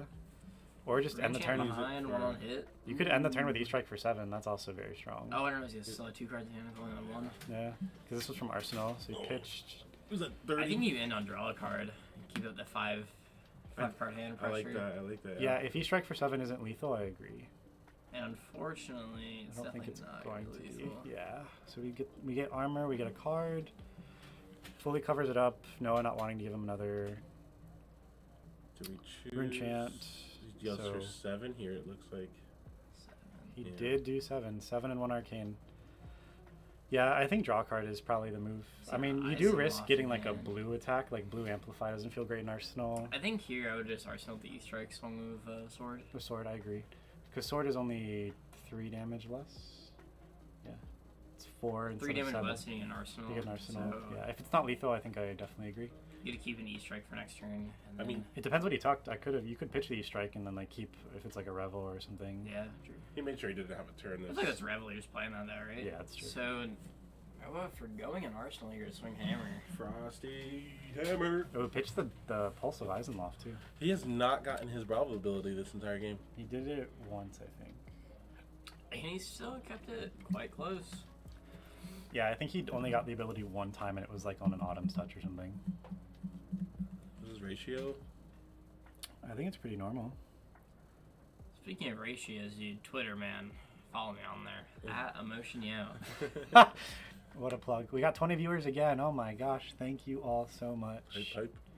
Also follow Adventure Co on Twitter. And on Twitch if you are not doing so already. Yes. Subscribe if you're watching on YouTube. Oh, he did not banish the Sonata. You are correct. It really doesn't come up. Dude, he's gonna remembrance it, bro. Remembrance. We gotta call it done. There's no remembrance in the deck, guys. We're gonna have to tell Kyle afterwards that he missed the Rune Blood incantation, that he just wiped it for no reason. Yeah, 4 block there. The next card he would have drew would have been an attack. He could definitely have. Sonata for just 3. Attack, non-attack, There we go. Free reaction. low. 1 arcane, let's go. Interesting he's on the reduces in this matchup. I think I would just play sinks and movables. Because you don't usually end a turn with an arcane or a rune chant up. I guess They're sneak in for solid. I damage think and- you play this matchup where you get like 12 rune chants, then OTK, and Well, then he just already did mid-range that. the rest, Yeah. which I think they're fine for that. I mean, 20 damage through. Yeah, Having it was at defense 32. reacts isn't bad though either. Yeah, it's just like if you don't have a rune chant and you have it in hand, it's like pretty bad to Yeah. pitch for it. Just simply have a rune chant up. Simply and it have won't a be- rune It won't be an chant. issue. Or just play Nebula Blade and then it hits, you create a rune chant, and then you. Oh, what a genius! Yeah. I hate that that Thorn is just like inherently way better than Nebula Blade because I like Nebula Blade. I think it's a good card. I don't. Thorn exists. Everyone Right, that's what I mean. Like, the card is good, but then Thorn exists. I don't want to play with you anymore. Once Thorn comes out. Yeah, Nebula they Blade fixed the drops. Sonatas. It's really not gonna come up, but it is proper. So, oh no, what a turn! Oh, no. It's just 1 and 2. Oh, Has not played an attack, so so bad. Thorn's Especially he's gonna arcane. take 1 damage here, pop off ability. Yeah. Like, oh. Keeping the Easter egg in Arsenal. On the bright side, no Arsenal for Noah still. Oh, yeah, that's true. He just play out his full hand. Let's see if he has the ability. I think he Crippling. does, right? Oh, I don't know. Is that a crippling. Volt Haven? Crippling, Ice, Lightning, and then Earth. Yeah, he does have it, but I don't think you reveal it because you don't have the pitch. Big hammer. Ooh. That's not even for effect, right? No, it's just 4 damage. Yeah, do you just take 4? That's really unfortunate. Oh, move on Arsenal. Yeah, just take 4. Keep it on Arsenal. Yeah, absolutely. You got 17, totally fine. He does have the unmovable on Arsenal, yeah. This is the reason I wouldn't play Starvo, is I just never want to have turns where it's like hammer for 4, no ability. Like that happens like not that infrequently. Oh, he has Awakening actually. Mordred Oh. become attack, get non-attack. Are you just getting read the runes? I guess so. Yeah, it's fine. You have an immovable on Arsenal, so you have time. Yeah, that's true. You do have time. So read the runes gets you 6 more rune chants. So you go to 8 rune chants. Yeah. It does suck since having to get the Arsenal here, like, it lets him snowball a bit harder, but it's just fine. Yeah. So we go to 8 rune chants here, which is almost lethal, just sitting there. Yeah. It's pretty good. It's like 8 chance plus go again. Kyle still doesn't Ooh, use if he has a it. blue in hand, I would pitch for Grasp. Oh, he would have done that before playing the Become. So your grass costs like. Uh, I'll pay 12 for 1 rune chant. You get that rune chant just like there, it's throwing me off. I know. I'm like trying to that's- figure out how many rune chants he has. I'm like, he should have way more than just 1. I'm like, wait. Yeah, no, AJ called me out on that before because I do the same thing. If I don't have any, I just keep the token. I don't do what he does, where I'll have like a separate rune chant stack. But if I have, tuck him under my hero. yeah, that's smart. But if I have none, I just keep them out. but- Bravo ability. Oh baby. Ooh, Bravo ability for Spinal. Yucky. So it's 11, Dominate, and then Hammer for 4. That's solid. On the bright side though. Oh wait, never mind. Go again. That's resolve anyway. Yeah, he has Red Unmovable. He has a run move, so we're looking at That stops 8. yeah, plus a 3-card block. So it would not get Crush because it's 11. I guess So- yeah, you don't even really need to block the card command. No, you have to pitch for the Unmovable. Yeah. And then eat the Frostbite or something. It's fine. Just play till he whiffs and you hit a good hand, I guess. You could actually block the hammer with Skull Cap because you'll be lower, Grasp, and Creepers. He could just- I think I'll keep creepers. Yeah, I agree. and then, I mean, he could just keep building up rune chants here too, right? Yeah, depending on what the hand is. But he definitely has to Unmovable I'm just gonna get to a this. point though, like if he does start taking damage, like he's very close to just like in range of just dominate die. Yep. You definitely have to play the Unmovable here. Hopefully Kyle has a blue in hand. That can happen sometimes where you draw a 4 red hand. It's like, Yeah, and like, Wait. that's not gonna move. what are you doing? I think he's just trying to. Wait, he's just taking one no hour damage. damage. Yeah. That's interesting. He's still gonna take 1 because it is for 11. Yeah, so you take 1 here. I don't know if that's worth blocking with a Mavrian for Yeah, I that. think I'd rather just block a oath, pitch Mavrian. Yeah, absolutely. So take 1 and then hammer for 4 icy. Which. Oh, wait. Is he gonna play Is his he just trying to get Arsenal? more damage in? Oh, hammer for coming for 8. That's pretty hot. So it's not lethal.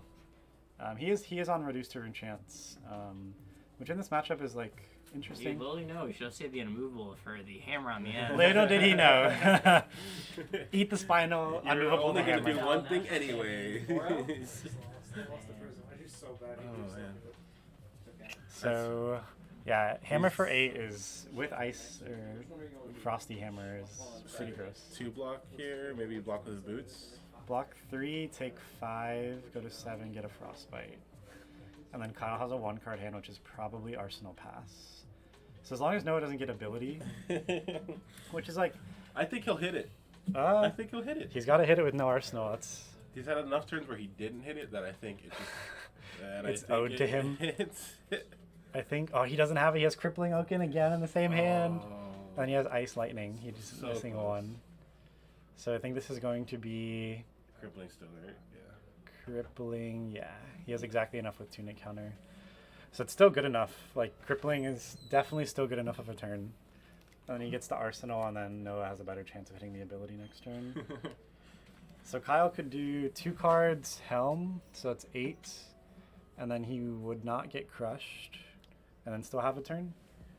I don't know if that's what will happen here. Viscerai does have a good amount of 2 blocks. Do we know what he Arsenal by chance? Kyle, no idea, no. Ooh. Says actually I will take nothing. I will still not have a turn. So I think Kyle's waiting for like a turn that's just hammer or just Autumn's Touch. Because then he can... I mean... Tunic, There Starvo. it is. No, he got it. Lightning. Yeah, pitch lightning.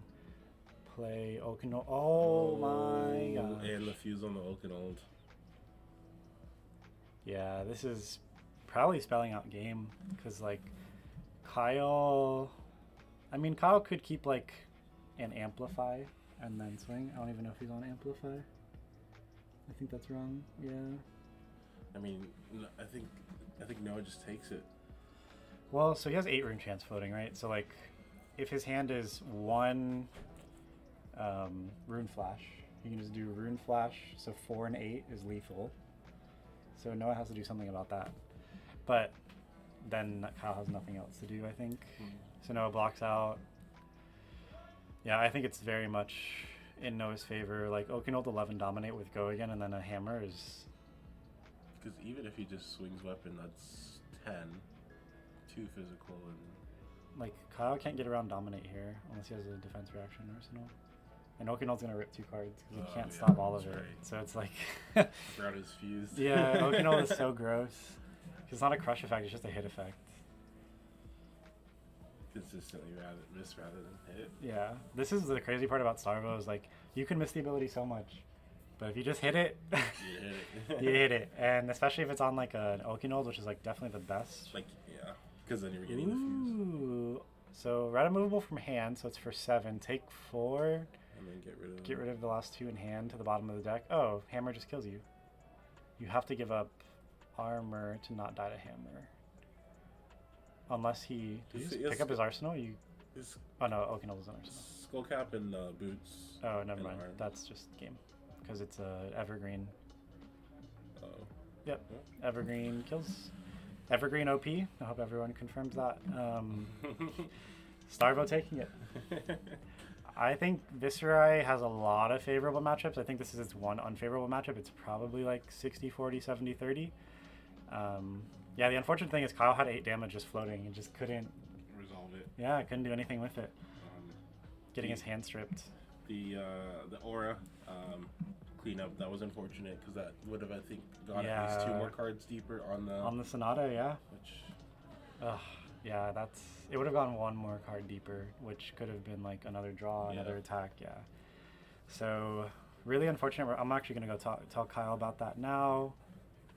But, yeah, that is our round 4. That was the pretty quickest match. So, might be like 15-20 minutes before our next round.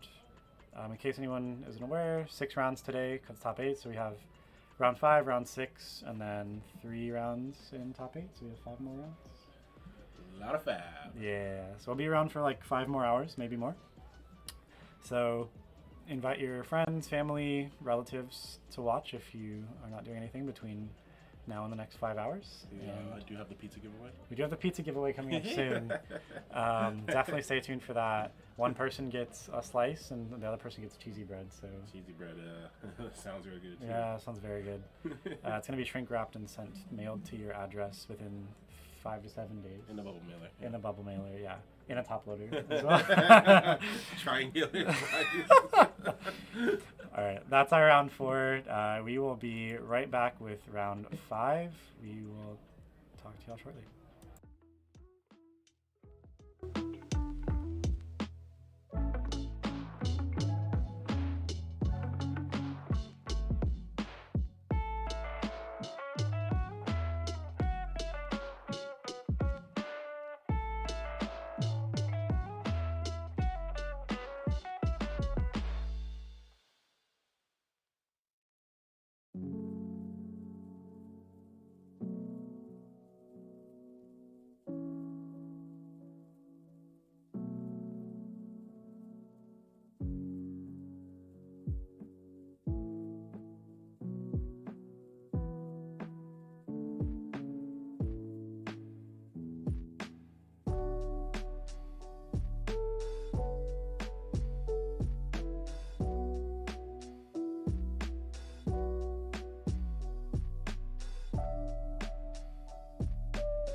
is up, gang? What is up, guys? Round 5 coming in at y'all.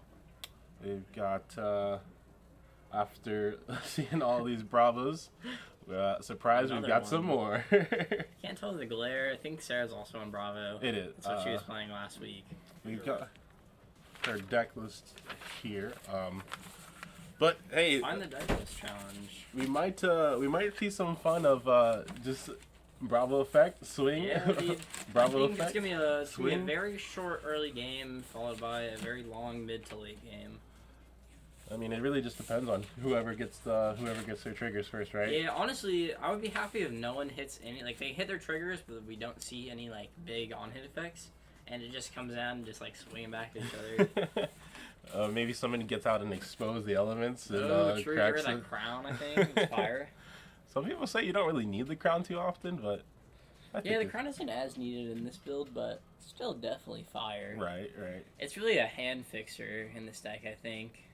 I think it's, if we could say what card has been putting in the most work, at least today, I think we could say crown. For sure. As, Revel and Runeblood maybe close second. That's- Tunic. yeah. Tunic always puts in work, dude. It's- Card's just solid. It's like just a staple at this point. I don't know. I don't know, it's never been a staple. Like, it's always been a staple for Yeah. its lifetime. There's just really no other cards like it. Where, I mean, the longer the game goes, the more essential. Value you get. Yeah. Yeah. And then you've got crown, which just Crown and Gives paper you- shield. it's like essentially just giving you one life each turn. Yep. Crown's so nuts. And then Crown, I feel like it's so much better with shield as well. Imagine if you do like a crown and like Valiant Dynamo. It's just like Oh, nuts. Waiting for that Earth Warrior to come out. Earth Warrior. Earth Warrior should get a shield too. Like I said, Valiant Diamond would work, but Like maybe daggers. yeah, it is. Let's see if I can get these deck lists while we get this ready. Pretty standard equipment layout from both players. See the boots, shield, and crown, crater fist tuning. Pretty much what I expected. Winter's Veil for both players. No stalagmite. Stalagmite really only comes out in like the like really aggressive matchups. This is the deck list, and then Find Jonathan. Oh. Oh, is. Oh, there's more over there. I think those are all the Bravos, maybe. But Oh, yeah, let's get started by hero. yeah. Look at you guys. I think did that. Here's our boy. Found it. Boom boom. Stack that top, and then you'll keep that on there. Starting off with the Crippling Crush. Sarah went first, I think. Right? Yeah. So we're just seeing 11. I mean, I think it's pretty obvious we'll just see big blocks here. Jonathan can play the Art of War. Okay. He's gonna banish here, and then not discard banish. Adding defense on? Yeah, probably gonna add defense on 3-card block. Just pack it up. Not even. It's dominated, so. Oh, it is. Oh, never mind. Yeah, it's Mhm. fire. Well, it's kind of a wrap and low key. It takes some damage here. Maybe might have saved this. Maybe I'm not. gonna question through damage. Like, you lose the on-hit effect, which sucks. It's true. I think almost something better to just, like, don't let Jonathan cycle, and then you just swing. Yeah. Or don't even bother swinging. Maybe just Arsenal, Crippling Crush, hold your cards next turn. Is he still taking 8 damage here? Yeah. Didn't have an Arsenal prevent, so really all we got to see was... It's not the worst effect. I mean, it's turn 1, so you get those cards at the bottom. And, Yeah. yeah. But was 8 life worth it? Let's see. I mean, I don't think you had a choice to block more unless you want to throw equipment at it, you know? Yeah, I guess. That's kind of why these Starvo decks are a bit goofy. On the bright side, the Sarah of no Arsenal, can't utilize Crown. Really just depends on what Jonathan has here. See Tunic counter. Any Starvo ability, though? That's the question. Doesn't look like it. I mean, that's. You could technically miss the trigger for it, right? If you start your turn and then you're like, oh wait, I meant to do that, but Yeah. let's see how. I think as long as you don't play any cards, you're fine. I think we just see a big Autumn's Touch here. Nothing special. Autumn's Touch. This card's, I mean, your best friend in Starvo, right? Yeah, for sure. Any of those big Earth attacks, love them all. See, pretty average list here. We only see 2 Crippling Crush for Jonathan. He's got some other Earth attacks, though. We see Glacial Footstep, see an Entangle. 1 pulverize. Pretty average, I think. It matches most of the other lists. I think, I don't think I've seen in Q2 special. yeah, Better everyone's one. on this. You know, there's a lot of room. Like, you have so many cards that you can play in Starvo, but functionally, everything is just like blank text outside of a few cards.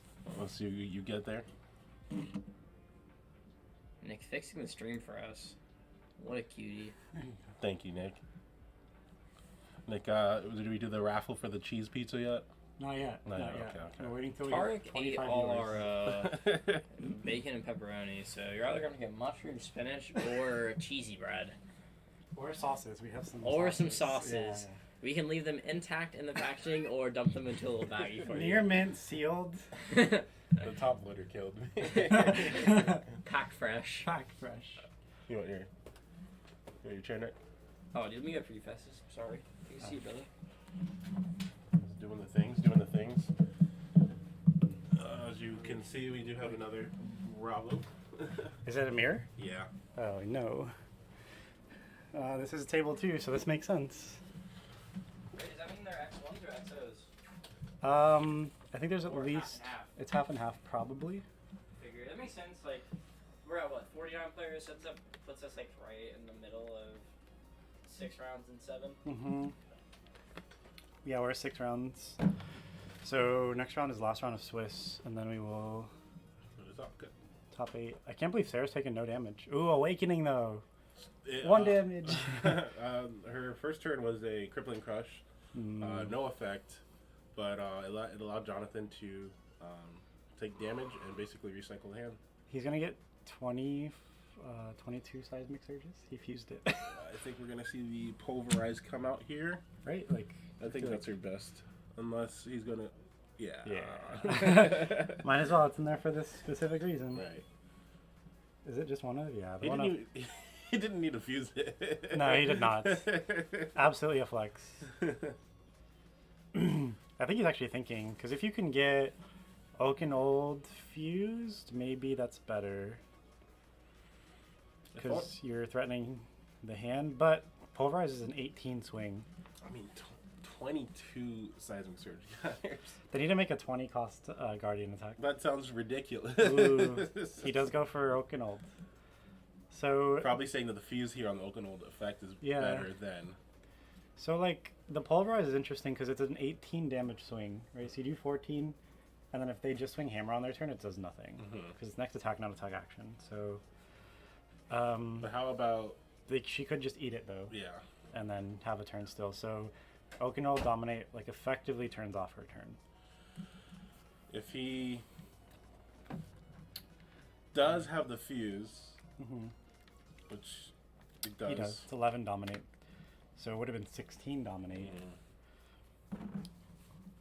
But this rips cards. So you lose 5 damage, but you get cards. So maybe it's an interesting thought.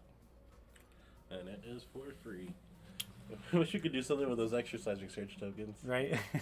Like convert them back into like. Ooh, imagine cash out worked on seismic surge tokens. Oh boy. Make 30 coppers. I'm trying to see the nasty scour play come out. Scour. You made 20 seismic surges? Perfect. Die. It looks like she is gonna crown here. Yeah. And But only 1 card can be given to this. maybe trying to find that staunch. Is she on them? No No. staunches, no. Any defense reactions at all? Pulse of eyes and loft. That's it. Yeah. Interesting. So no defense reactions whatsoever. Looks like a Art of War. Is it? I believe. Yeah, so, you're right. yeah. Banish, draw 2 + 1. I feel like if it's Oakenol Dominate, this is all futile. I mean, you're losing your gonna- hand anyways. Yeah. It's not like it's a crush effect where you can at least block some of it and then not have to worry about it. But Yeah. good choice on Jonathan here, going for this rather than the damage. Yeah, I mean, if it comes down, because both are good, Right. but this definitely makes sure she doesn't have a turn. So I think I agree. And he still has a card to Arsenal and the Pulse, I believe. Yeah, so we're gonna see Hammer and then an Arsenal, which is pretty good. Having to think on this one. I mean, it's a tough spot to be in because you know you're not going to have a turn. Yep. And you're just trying to, you know. So block 4, 5 with Crown. Do you not just shield this? Well, you can, right? Yeah, because you used +1 on the Art of War, so it's going to block 4 anyways on the Hammer. 6. I think that's one resource left up. Yeah. Which she'll probably. So he'll take 2 cards, she'll be able to block the Hammer Yeah. entirely. The Frostbite literally won't matter Yes, from Icy Hammer. So those go on the bottom of the deck. There we go. I think it's more of just, I can at least block 4 here. Rather than like. Well, Art of War would make this a 4 block if it's a 3 block. Oh, that's true. Yeah, I think should have shielded. Oh, it's Entangle. So is he on Red Entangle? Yeah, 2 Red Entangles. So Red Entangle is 7. So it's 3 for 7. Fused, which gives -2 to their next attack. So it's 11 into 7. Yeah. So take 2. Go to 31, I believe. Take 3. Go to 30. Okay. Oh, that must have been a 2 block that was left in hand. And then Or it was a non-attack. the one resource left on the. So Tunic up, pass. I mean, Jonathan literally got. Oh, she didn't Tunic up? No, it doesn't matter. Oh, the homie Tunic. So you get the Starvo ability for next turn. Can't tell. So yeah. So Jonathan, let's see if he's got it. He has an Earth card. Oh, Oh, maybe Sea Lightning. there we go. Yes-o. Is that a crippling in hand too? Oh my gosh. Just turn Does my he have Tunic up? Or is that a 2? I can't tell. That's a 3. Yeah, he does. So 2 Nice. blues Tunic is Let's see, crippling. 2 blues, float Tunic. Oh, Let's yes. go, baby. Mm. That's actually in proper order. You have to do the tunic first. Yeah, you'd have to declare Tunic to get a resource. You can't. Either way, you can't pitch for nothing. Yeah, Both players you're understand supposed to what's play happening. and then get resources, but if A lot of shortcuts going on in this one. yeah, but technically it's- not proper. It's okay. It's, But it's okay. I Not understand a, what's happening. Definitely not a fan of the 5-5-3. Definitely, I'm a big 6-6-1 guy. 6-6-1 is definitely the move. 5-5-3 not. It's okay. 13 damage still. Still, but- yeah. 13 dominate if it and hits then discard hammer 2. swing, so. you know, 6. Sarah, I'm assuming, not having Not a great time. not a great time. Definitely does not have the red staunch in hand, or else I think we'd She's see on float no 2. defense reactions in her deck. Oh. Yeah. That's. Yeah, I think that's definitely just not the move. No. Like, even... You have to be ready for the mirror. Yeah, I mean, Yeah. I guess your ideal is, like, you're just trying to high roll anyway, and not even have to play them. But I think that still puts you in a sticky situation versus, like, Oldham, where they, like, hit you with Oakenhold. Yeah, no, exactly. Because this is the most you can do here is shield and a card. And Yeah. you still take like 8, 9. 9. Yeah. Discard 2 cards. Ugh. And then hammer. your Swing. Yeah. So block 3. Take 10. Go to 20. Discard 2 random cards. Yeah, and then we probably see Float Tunic Crown, or Float Tunic Shield, block 3. Or I guess it doesn't matter, you're just taking it. Yeah. Well, I imagine probably just keeps a card for Arsenal. maybe we'll see. Go into a 5-card hand plus Yeah. Plus a tunic counter. yeah. It's that's double fine. Autumn's touch, I think, there. That hurts. Oh yeah, it is double autumn's touch. 2 of your god cards just gone from your deck, man. And If you're then Jonathan here, do you just not like Arsenal instead of swinging? I think he just puts on as much pressure as he can. yeah, putting her at 16 is like pretty good, I Yeah, think. you're by 12. It's good. There we go. And now she can't swing hammer. Yeah. So I don't think you're worried with the hammer. I think she's probably just gonna Arsenal anyway, like I Yeah, said. if she took the hammer, then she's just arsenaling it. And then the pulse is, It's fine. I mean, like, In you there. got tempo on your side again. yeah. It's interesting the swing here. Jonathan was lower, but then that awakening just brought him right back. Awakening, man, that card is insane. and definitely going for the. I mean, Yeah. we wanted to pulverize it first, but the Oakenhold was the proper play there. Yeah. Oh, has the ability just naturally on a 4-card hand with an Autumn's Touch, Wow. with a God card. Wow. Sometimes you just. I just have it. Sometimes you just have it.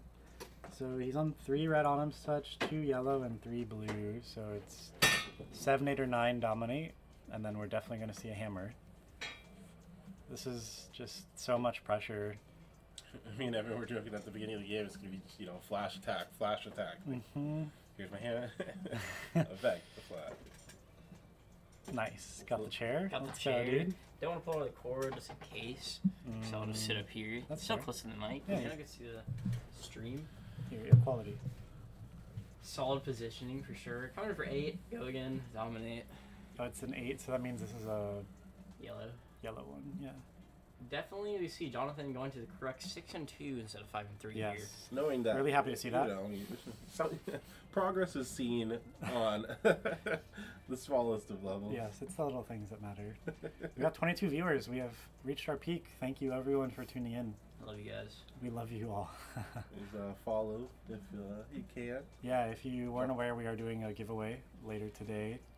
We have no more pizza left, but we do have, I think, some cheesy bread. Yep, vacuum sealed, boys. Vacuum sealed, near mint, and then some sauces. We got marinara and garlic or something. Yeah, I think Tar took the ranch. Oh, man. Wow, our giveaway is getting worse and worse Bro, by the Tar minute. just like, Domino's is B tier, then proceeds to eat half the pizza and all the cheesy bread. C tier. C tier. I do agree. That's not. I don't really like Domino's, but It was good though. it was pretty good. It's good until you try Pizza Hut. Oh, Pizza Hut, dude. Yes. Pizza Hut. So You guys ever see that tweet that's like, Little Caesars is really good when you have no one in your ear telling you it's bad. God, yes. That's actually very true. I saw a line at the Caesars in Atlanta, and I was like, what they putting in the pizza? So Sarah did not adjust the life on the phone. Did it on paper. It's fine. As long as I know what's going on, it's okay. Yeah. Worst comes worst, we still know what's going on. Like, big damage right now coming in. Big damage. I mean, Jonathan's used most of his big attacks. I think there's still a lot left. There's still a red glacial. There's still some cripplings and Okins. Oh, there we go. There we go, updating on the thing now. 12 to 28. So, Assuming we'll see activate Starvo here, is swing to Arsenal. ooh, does Sarah not have it? Oh, I think Tunic she first. has it. She's tuning in first, though. Tunic first. Yep. Starvo. This is her first activation of Star Wars this game. Is that another Autumn's Touch? I think that was a break ground. It Can't is a break tell. round, it is, yes. Gotta get an umbrella. Yeah, that perfectly white card is a break ground for even the dice have glare. It's hilarious. That's Probably 7. I think it's a blue one then. 7 going on 8. Let me make sure she's on blue ones. John is taking it, going 21. See Hammer swing for Frost. Maybe another awakening play. Oh. Hammer, yeah. So Awakening for -7. Put -7. put 3 cards back. You don't even get the Seismic Surges. so Sarah able to equalize the life a bit here. It was looking a little rough. Crown of Seeds activation. Guess your shield block probably. I think that was a red break round. Sarah's actually not on any blue break rounds, which is very interesting. If anything, the hand from Jonathan here might just be good enough to just play through the Frostbite. What did I just see happen? Why did you draw 2 there? The Art of War? No, I think he crowned and then now he's Art of Warring. Oh, okay. Yep. Okay, Jonathan just keeps his banish up there. Yes. Okay, that makes sense. Below his graveyard. As we can see, someone just like put it up there. It's like. Trying to Love me filter some here. defensive Art of Wars, honestly. Yeah. They are my favorite. One interesting way of getting around a Frostbite too is you can pitch and crown after the Frostbite before end of turn, True. just to so you don't have it on your turn. Yeah. So Jonathan thinking about the block here. One card should take care of this as long as it's an attack. Which, Yep, and then he says crown floating. Crown so floating, he's- yes. And he could even shield if he wants to play around. Should measure. Nothing. the Frostbang. Yeah, Frostfang blocks for 2 + 1, 3, Mhm. and then Crown is still floating. So Yep. Covers. Blocking 3, preventing 1, no on hit effect. yes, Take no damage. take nothing. Jonathan has a 3-card hand. 3 card hand, yes. Could have Bravo. We'll see. Frostbang was a 3-cost attack that could have been pretty nasty for this. I love that Sarah on her deck list wrote the hero name Starvo, star of the show. I love some people are just Starvo. Yes. Like, dude, in Pokemon, if you did that, like, one time, my friend wrote just strong instead of strong energy. Strong. And, like, they're like, alright, swap them out for basic fightings or whatever energy you want. Like, Oh wow. And it it's happened kind of crazy. at a YCS. This guy put down. There's a card called Shadal Construct, but the actual name of it is El Shadal Construct, right? Yeah. Unfortunately, they did print a card that it was called Shadal Construct. So you had to That's switch. unfortunate. You had to buy the card. That's so terrible. Me not having Sledge last weekend because I just couldn't find it. Oh my Thought I god. had one in my deck box. Freaking apparently not. rare non-foil from crew. Freaking token? No, that's a rare. Okay. Didn't even want to play the card all day either. So Jonathan, Evergreen Arsenal pass. Not the strongest turn. Let's I see. almost would have rather seen him like actually use the what's it called? Because it would have threatened lethal here. Whoa. You get block. She goes to 3. That's scary though. Like I wouldn't do especially that. unless you're Oaken holding here, which I don't see, or crippling. She doesn't have defense react, so she's just dead to anything with dominate. Yeah. She's got 5, 6 block on equipment. She could do 19 here. 1, 2, 3, 4, 5. Yeah. If she has crown active, it's 6 block total on equipment. So anything over 9, dominate just wins the game, I think. Yeah. And like this is a non-head effect, so if you're Jonathan, you just take it. Ooh, you see a Summerwood Shelter in hand. Do you see that? Oh, and Jonathan's hand? Yeah, dude. I think that's what it was. Maybe I'm wrong. Summerwood is... Oh, it may have just been an anonymous touch. It's hard to tell when he's feeling like the corner of the art. Oh yeah, he's not on us. Oh, But that'd be an interesting also, little yeah. techie tech. A little defense react that's It's also kind of Earth. an Earth card because it's like your Earths are like your attack ones. Mm, But I like that it's like almost a better reinforce the line. almost. almost a better reinforced line. Just close. I know. I really like the Plume Evergrowth and Seal Oh. and Draft. Those really Someone- fire them. Once I thought I was gonna win, and I don't think there's a ton of buffering. I mean, anyone else in chat can like let us know. I think we'd have to restart the stream to fix anything. Yeah, probably. It's running fine on our end, but let us know if there is any like latency issues and it's not just Mr. Ted here. There was one time I was playing draft and I had like a Lexi turn that was like 12 dominate. I was like, let's go. Hey, Like, for it what? was- Dude blocks, red Summerwood shelters, pitches, breaks the thing, uses red Summerwood again. I was like, It's like dumpster. what the heck? I had a dude at Nats who's like round 1. The guy's playing Lexi into me. He takes like, he goes, all right, I storm double fuse and I have red turn timber and arsenal plus an earth card in hand. He comes in with an arrow for 10. And I'm like, or 10 dominate. To dominate, yeah. I was like, okay. Turn timber, fuse red from arsenal, earth react. Oh my gosh, that's 8 plus 2. Oh my gosh. Okay. Because the This is, earthy like, reveal. demoralizing. It's terrible.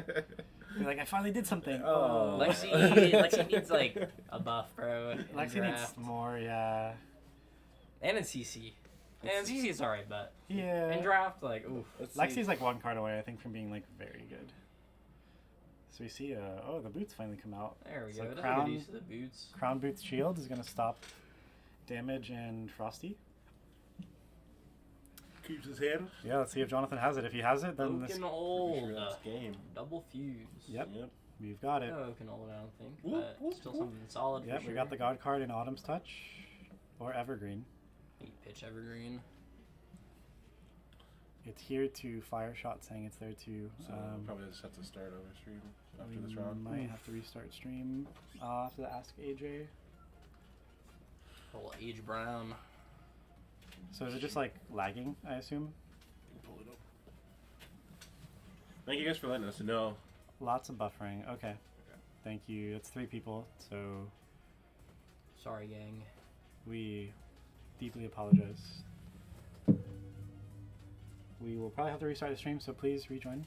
Once we do that, it'll be after this round if we do, which we probably will. So Autumn's Touch, this is anything from 7, 8, or 9 dominate, and I then think it's a yellow. so it's 8 dominate. Where the dice at, Jonathan? Jonathan, we gave you clear instructions. Ryan Fox, you in? Oh, it's blue. 7 dominate. 4 and 1. AJ, we might have to restart the stream after this. They said it's buffering a lot. Okay. Yeah, 4 and 1 guys. Fun. Let's go. win the last round, you're in top 8. Pretty sure he's locked up. I could be actually, because I'm at table 1 or 2 at the least. So That's true. There'll be what, 2 X2s in the top 8? 3. 3 X2s. So Sarah having to think here. I think there's not much she can really do in response to this. It has to be armor for sure. So card, crown, shields, boots. It's 3, 4, 5, 6, 7. So take nothing. Unless he's misrepresenting the damage with his dice. This is So it has to be 8 dominate then. I think he did 6 base, forgot the +2. So now this is 4. So it must have been a yellow one. And then block 4. Sarah lives but only has 1 card in hand. 2 in hand. 2 We'll in see a hand. hammer swing here, but Yeah, it's not going to be good. enough. We'll probably just end up seeing Card of Man, Crater Fist block, and then And then just Card of Man, Crater, or Card of Man for Shield Crown. yeah, and then Starvo ability probably wins now that the armor's all gone. Yeah. Like, all she has is Tunic. Oh, Jonathan also just has Glacial. I think he's on 1 red Glacial and he drew it. Nice. So that just, regardless of Starvo ability, just wins. As If long he as he has has the an ice. fuse. Yeah, as long as he has ice. It's pretty hard to whiff the fuse, though, Crown. no Macho Grandes. Honestly, I wouldn't even mind saying just float Tunic, Crown, and then just give up Tunic. no, I know Macho Grandes because those Tunic Fist. those cost 7. So it's like that's Yeah. just too weird a number. Tunic, Fist, Crown will definitely take care of this. You have a 5 card hand still. It's pretty great. Just like the Awakening. Awakening is so good.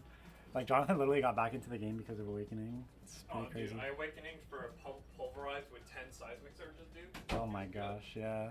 What round did you lose, Ryan? Against the Starvo Mirror.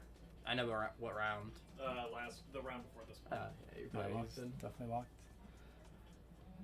Good choice on bringing Starvo. The Going all the way. Mount Heroic Starvo. yeah. You want to hear the nastiest turn you've probably ever heard of? John Mount Heroic's out. Glacial Footsteps red for 15 dominate go again. Entwine Lightning for 7 go again. Lightning Surge for 7. Oh my gosh. Disgusting. That's pretty. That's what, 27 damage. Mm-hmm. Were you able 29 to keep, were you damage, able oh to my keep gosh. the Mount Heroic up that turn Yeah, too? 29. No. It had already been up for 2 turns though, so give me credit. Yeah, only 2 turns. That's all. Mm-hmm. Channel Heroic is the most insane card in the game if you could keep it up 2 turns. It's so good. It's like plus 12 at that point, probably. Yeah, it's nuts. So unfair. Yeah. So Jonathan given a think here. So float Tunic. Ooh, I think we're Crown. gonna see what I thought. Yeah. Give up Tunic, you might as well. You're not going 3 more turns with that baby. Yeah, she's only at 2 life. You literally just have to get a dominate attack here, and it's probably a wrap. Yeah, hopefully he has the ice card. Like, Glacial is... Don't give a card. Don't Ooh. give a card. Don't give a card. So he might give a card if he just has Yeah, I mean, he just has it. he has it. Glacial, or if he has the ability. Oh, yeah. Pulverize. It's like an, Oh, he has a Staunch in hand. That's unfortunate. That means he doesn't have it then, right? Yeah. But I mean, as long as he just has the fuse, it's game, right? So, worst comes over, see an 8 Arsenal Staunch, like that's Yeah. very solid. So pitch, ice card for. So he doesn't have Starvo. Oakenold's not fused. So 7 damage here is like maybe even just good enough. So I think if I'm Sarah, you definitely want a Tunic Crown. So you have a 5 card hand. You're stopping 1, give 2 cards, and you have a 3 card hand. So yeah, Oaken for 7. So you have a 3 card hand. If you block 7 here, take nothing, and you still have a 3 card hand. That's like maybe good enough to get back in the game. Yeah, I don't think so. That Staunch responds, man. Yeah, it's true. He gets the Arsenal the Staunch. he does. Yeah, that's right. He doesn't know she's not. She's not on any defense reactions. Really? Oh my god. Freaking soap, man. Oh. Ryan having some difficulties. Yeah, we're gonna restart the stream, so we might be a little bit ahead, so you might hear that in a few minutes, but we'll restart the stream after this round.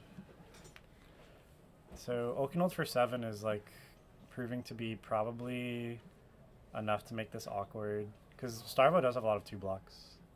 When we get to the next round. I mean, it's gonna be. I think it's gonna be a 3-card block because otherwise you're gonna lose the 2.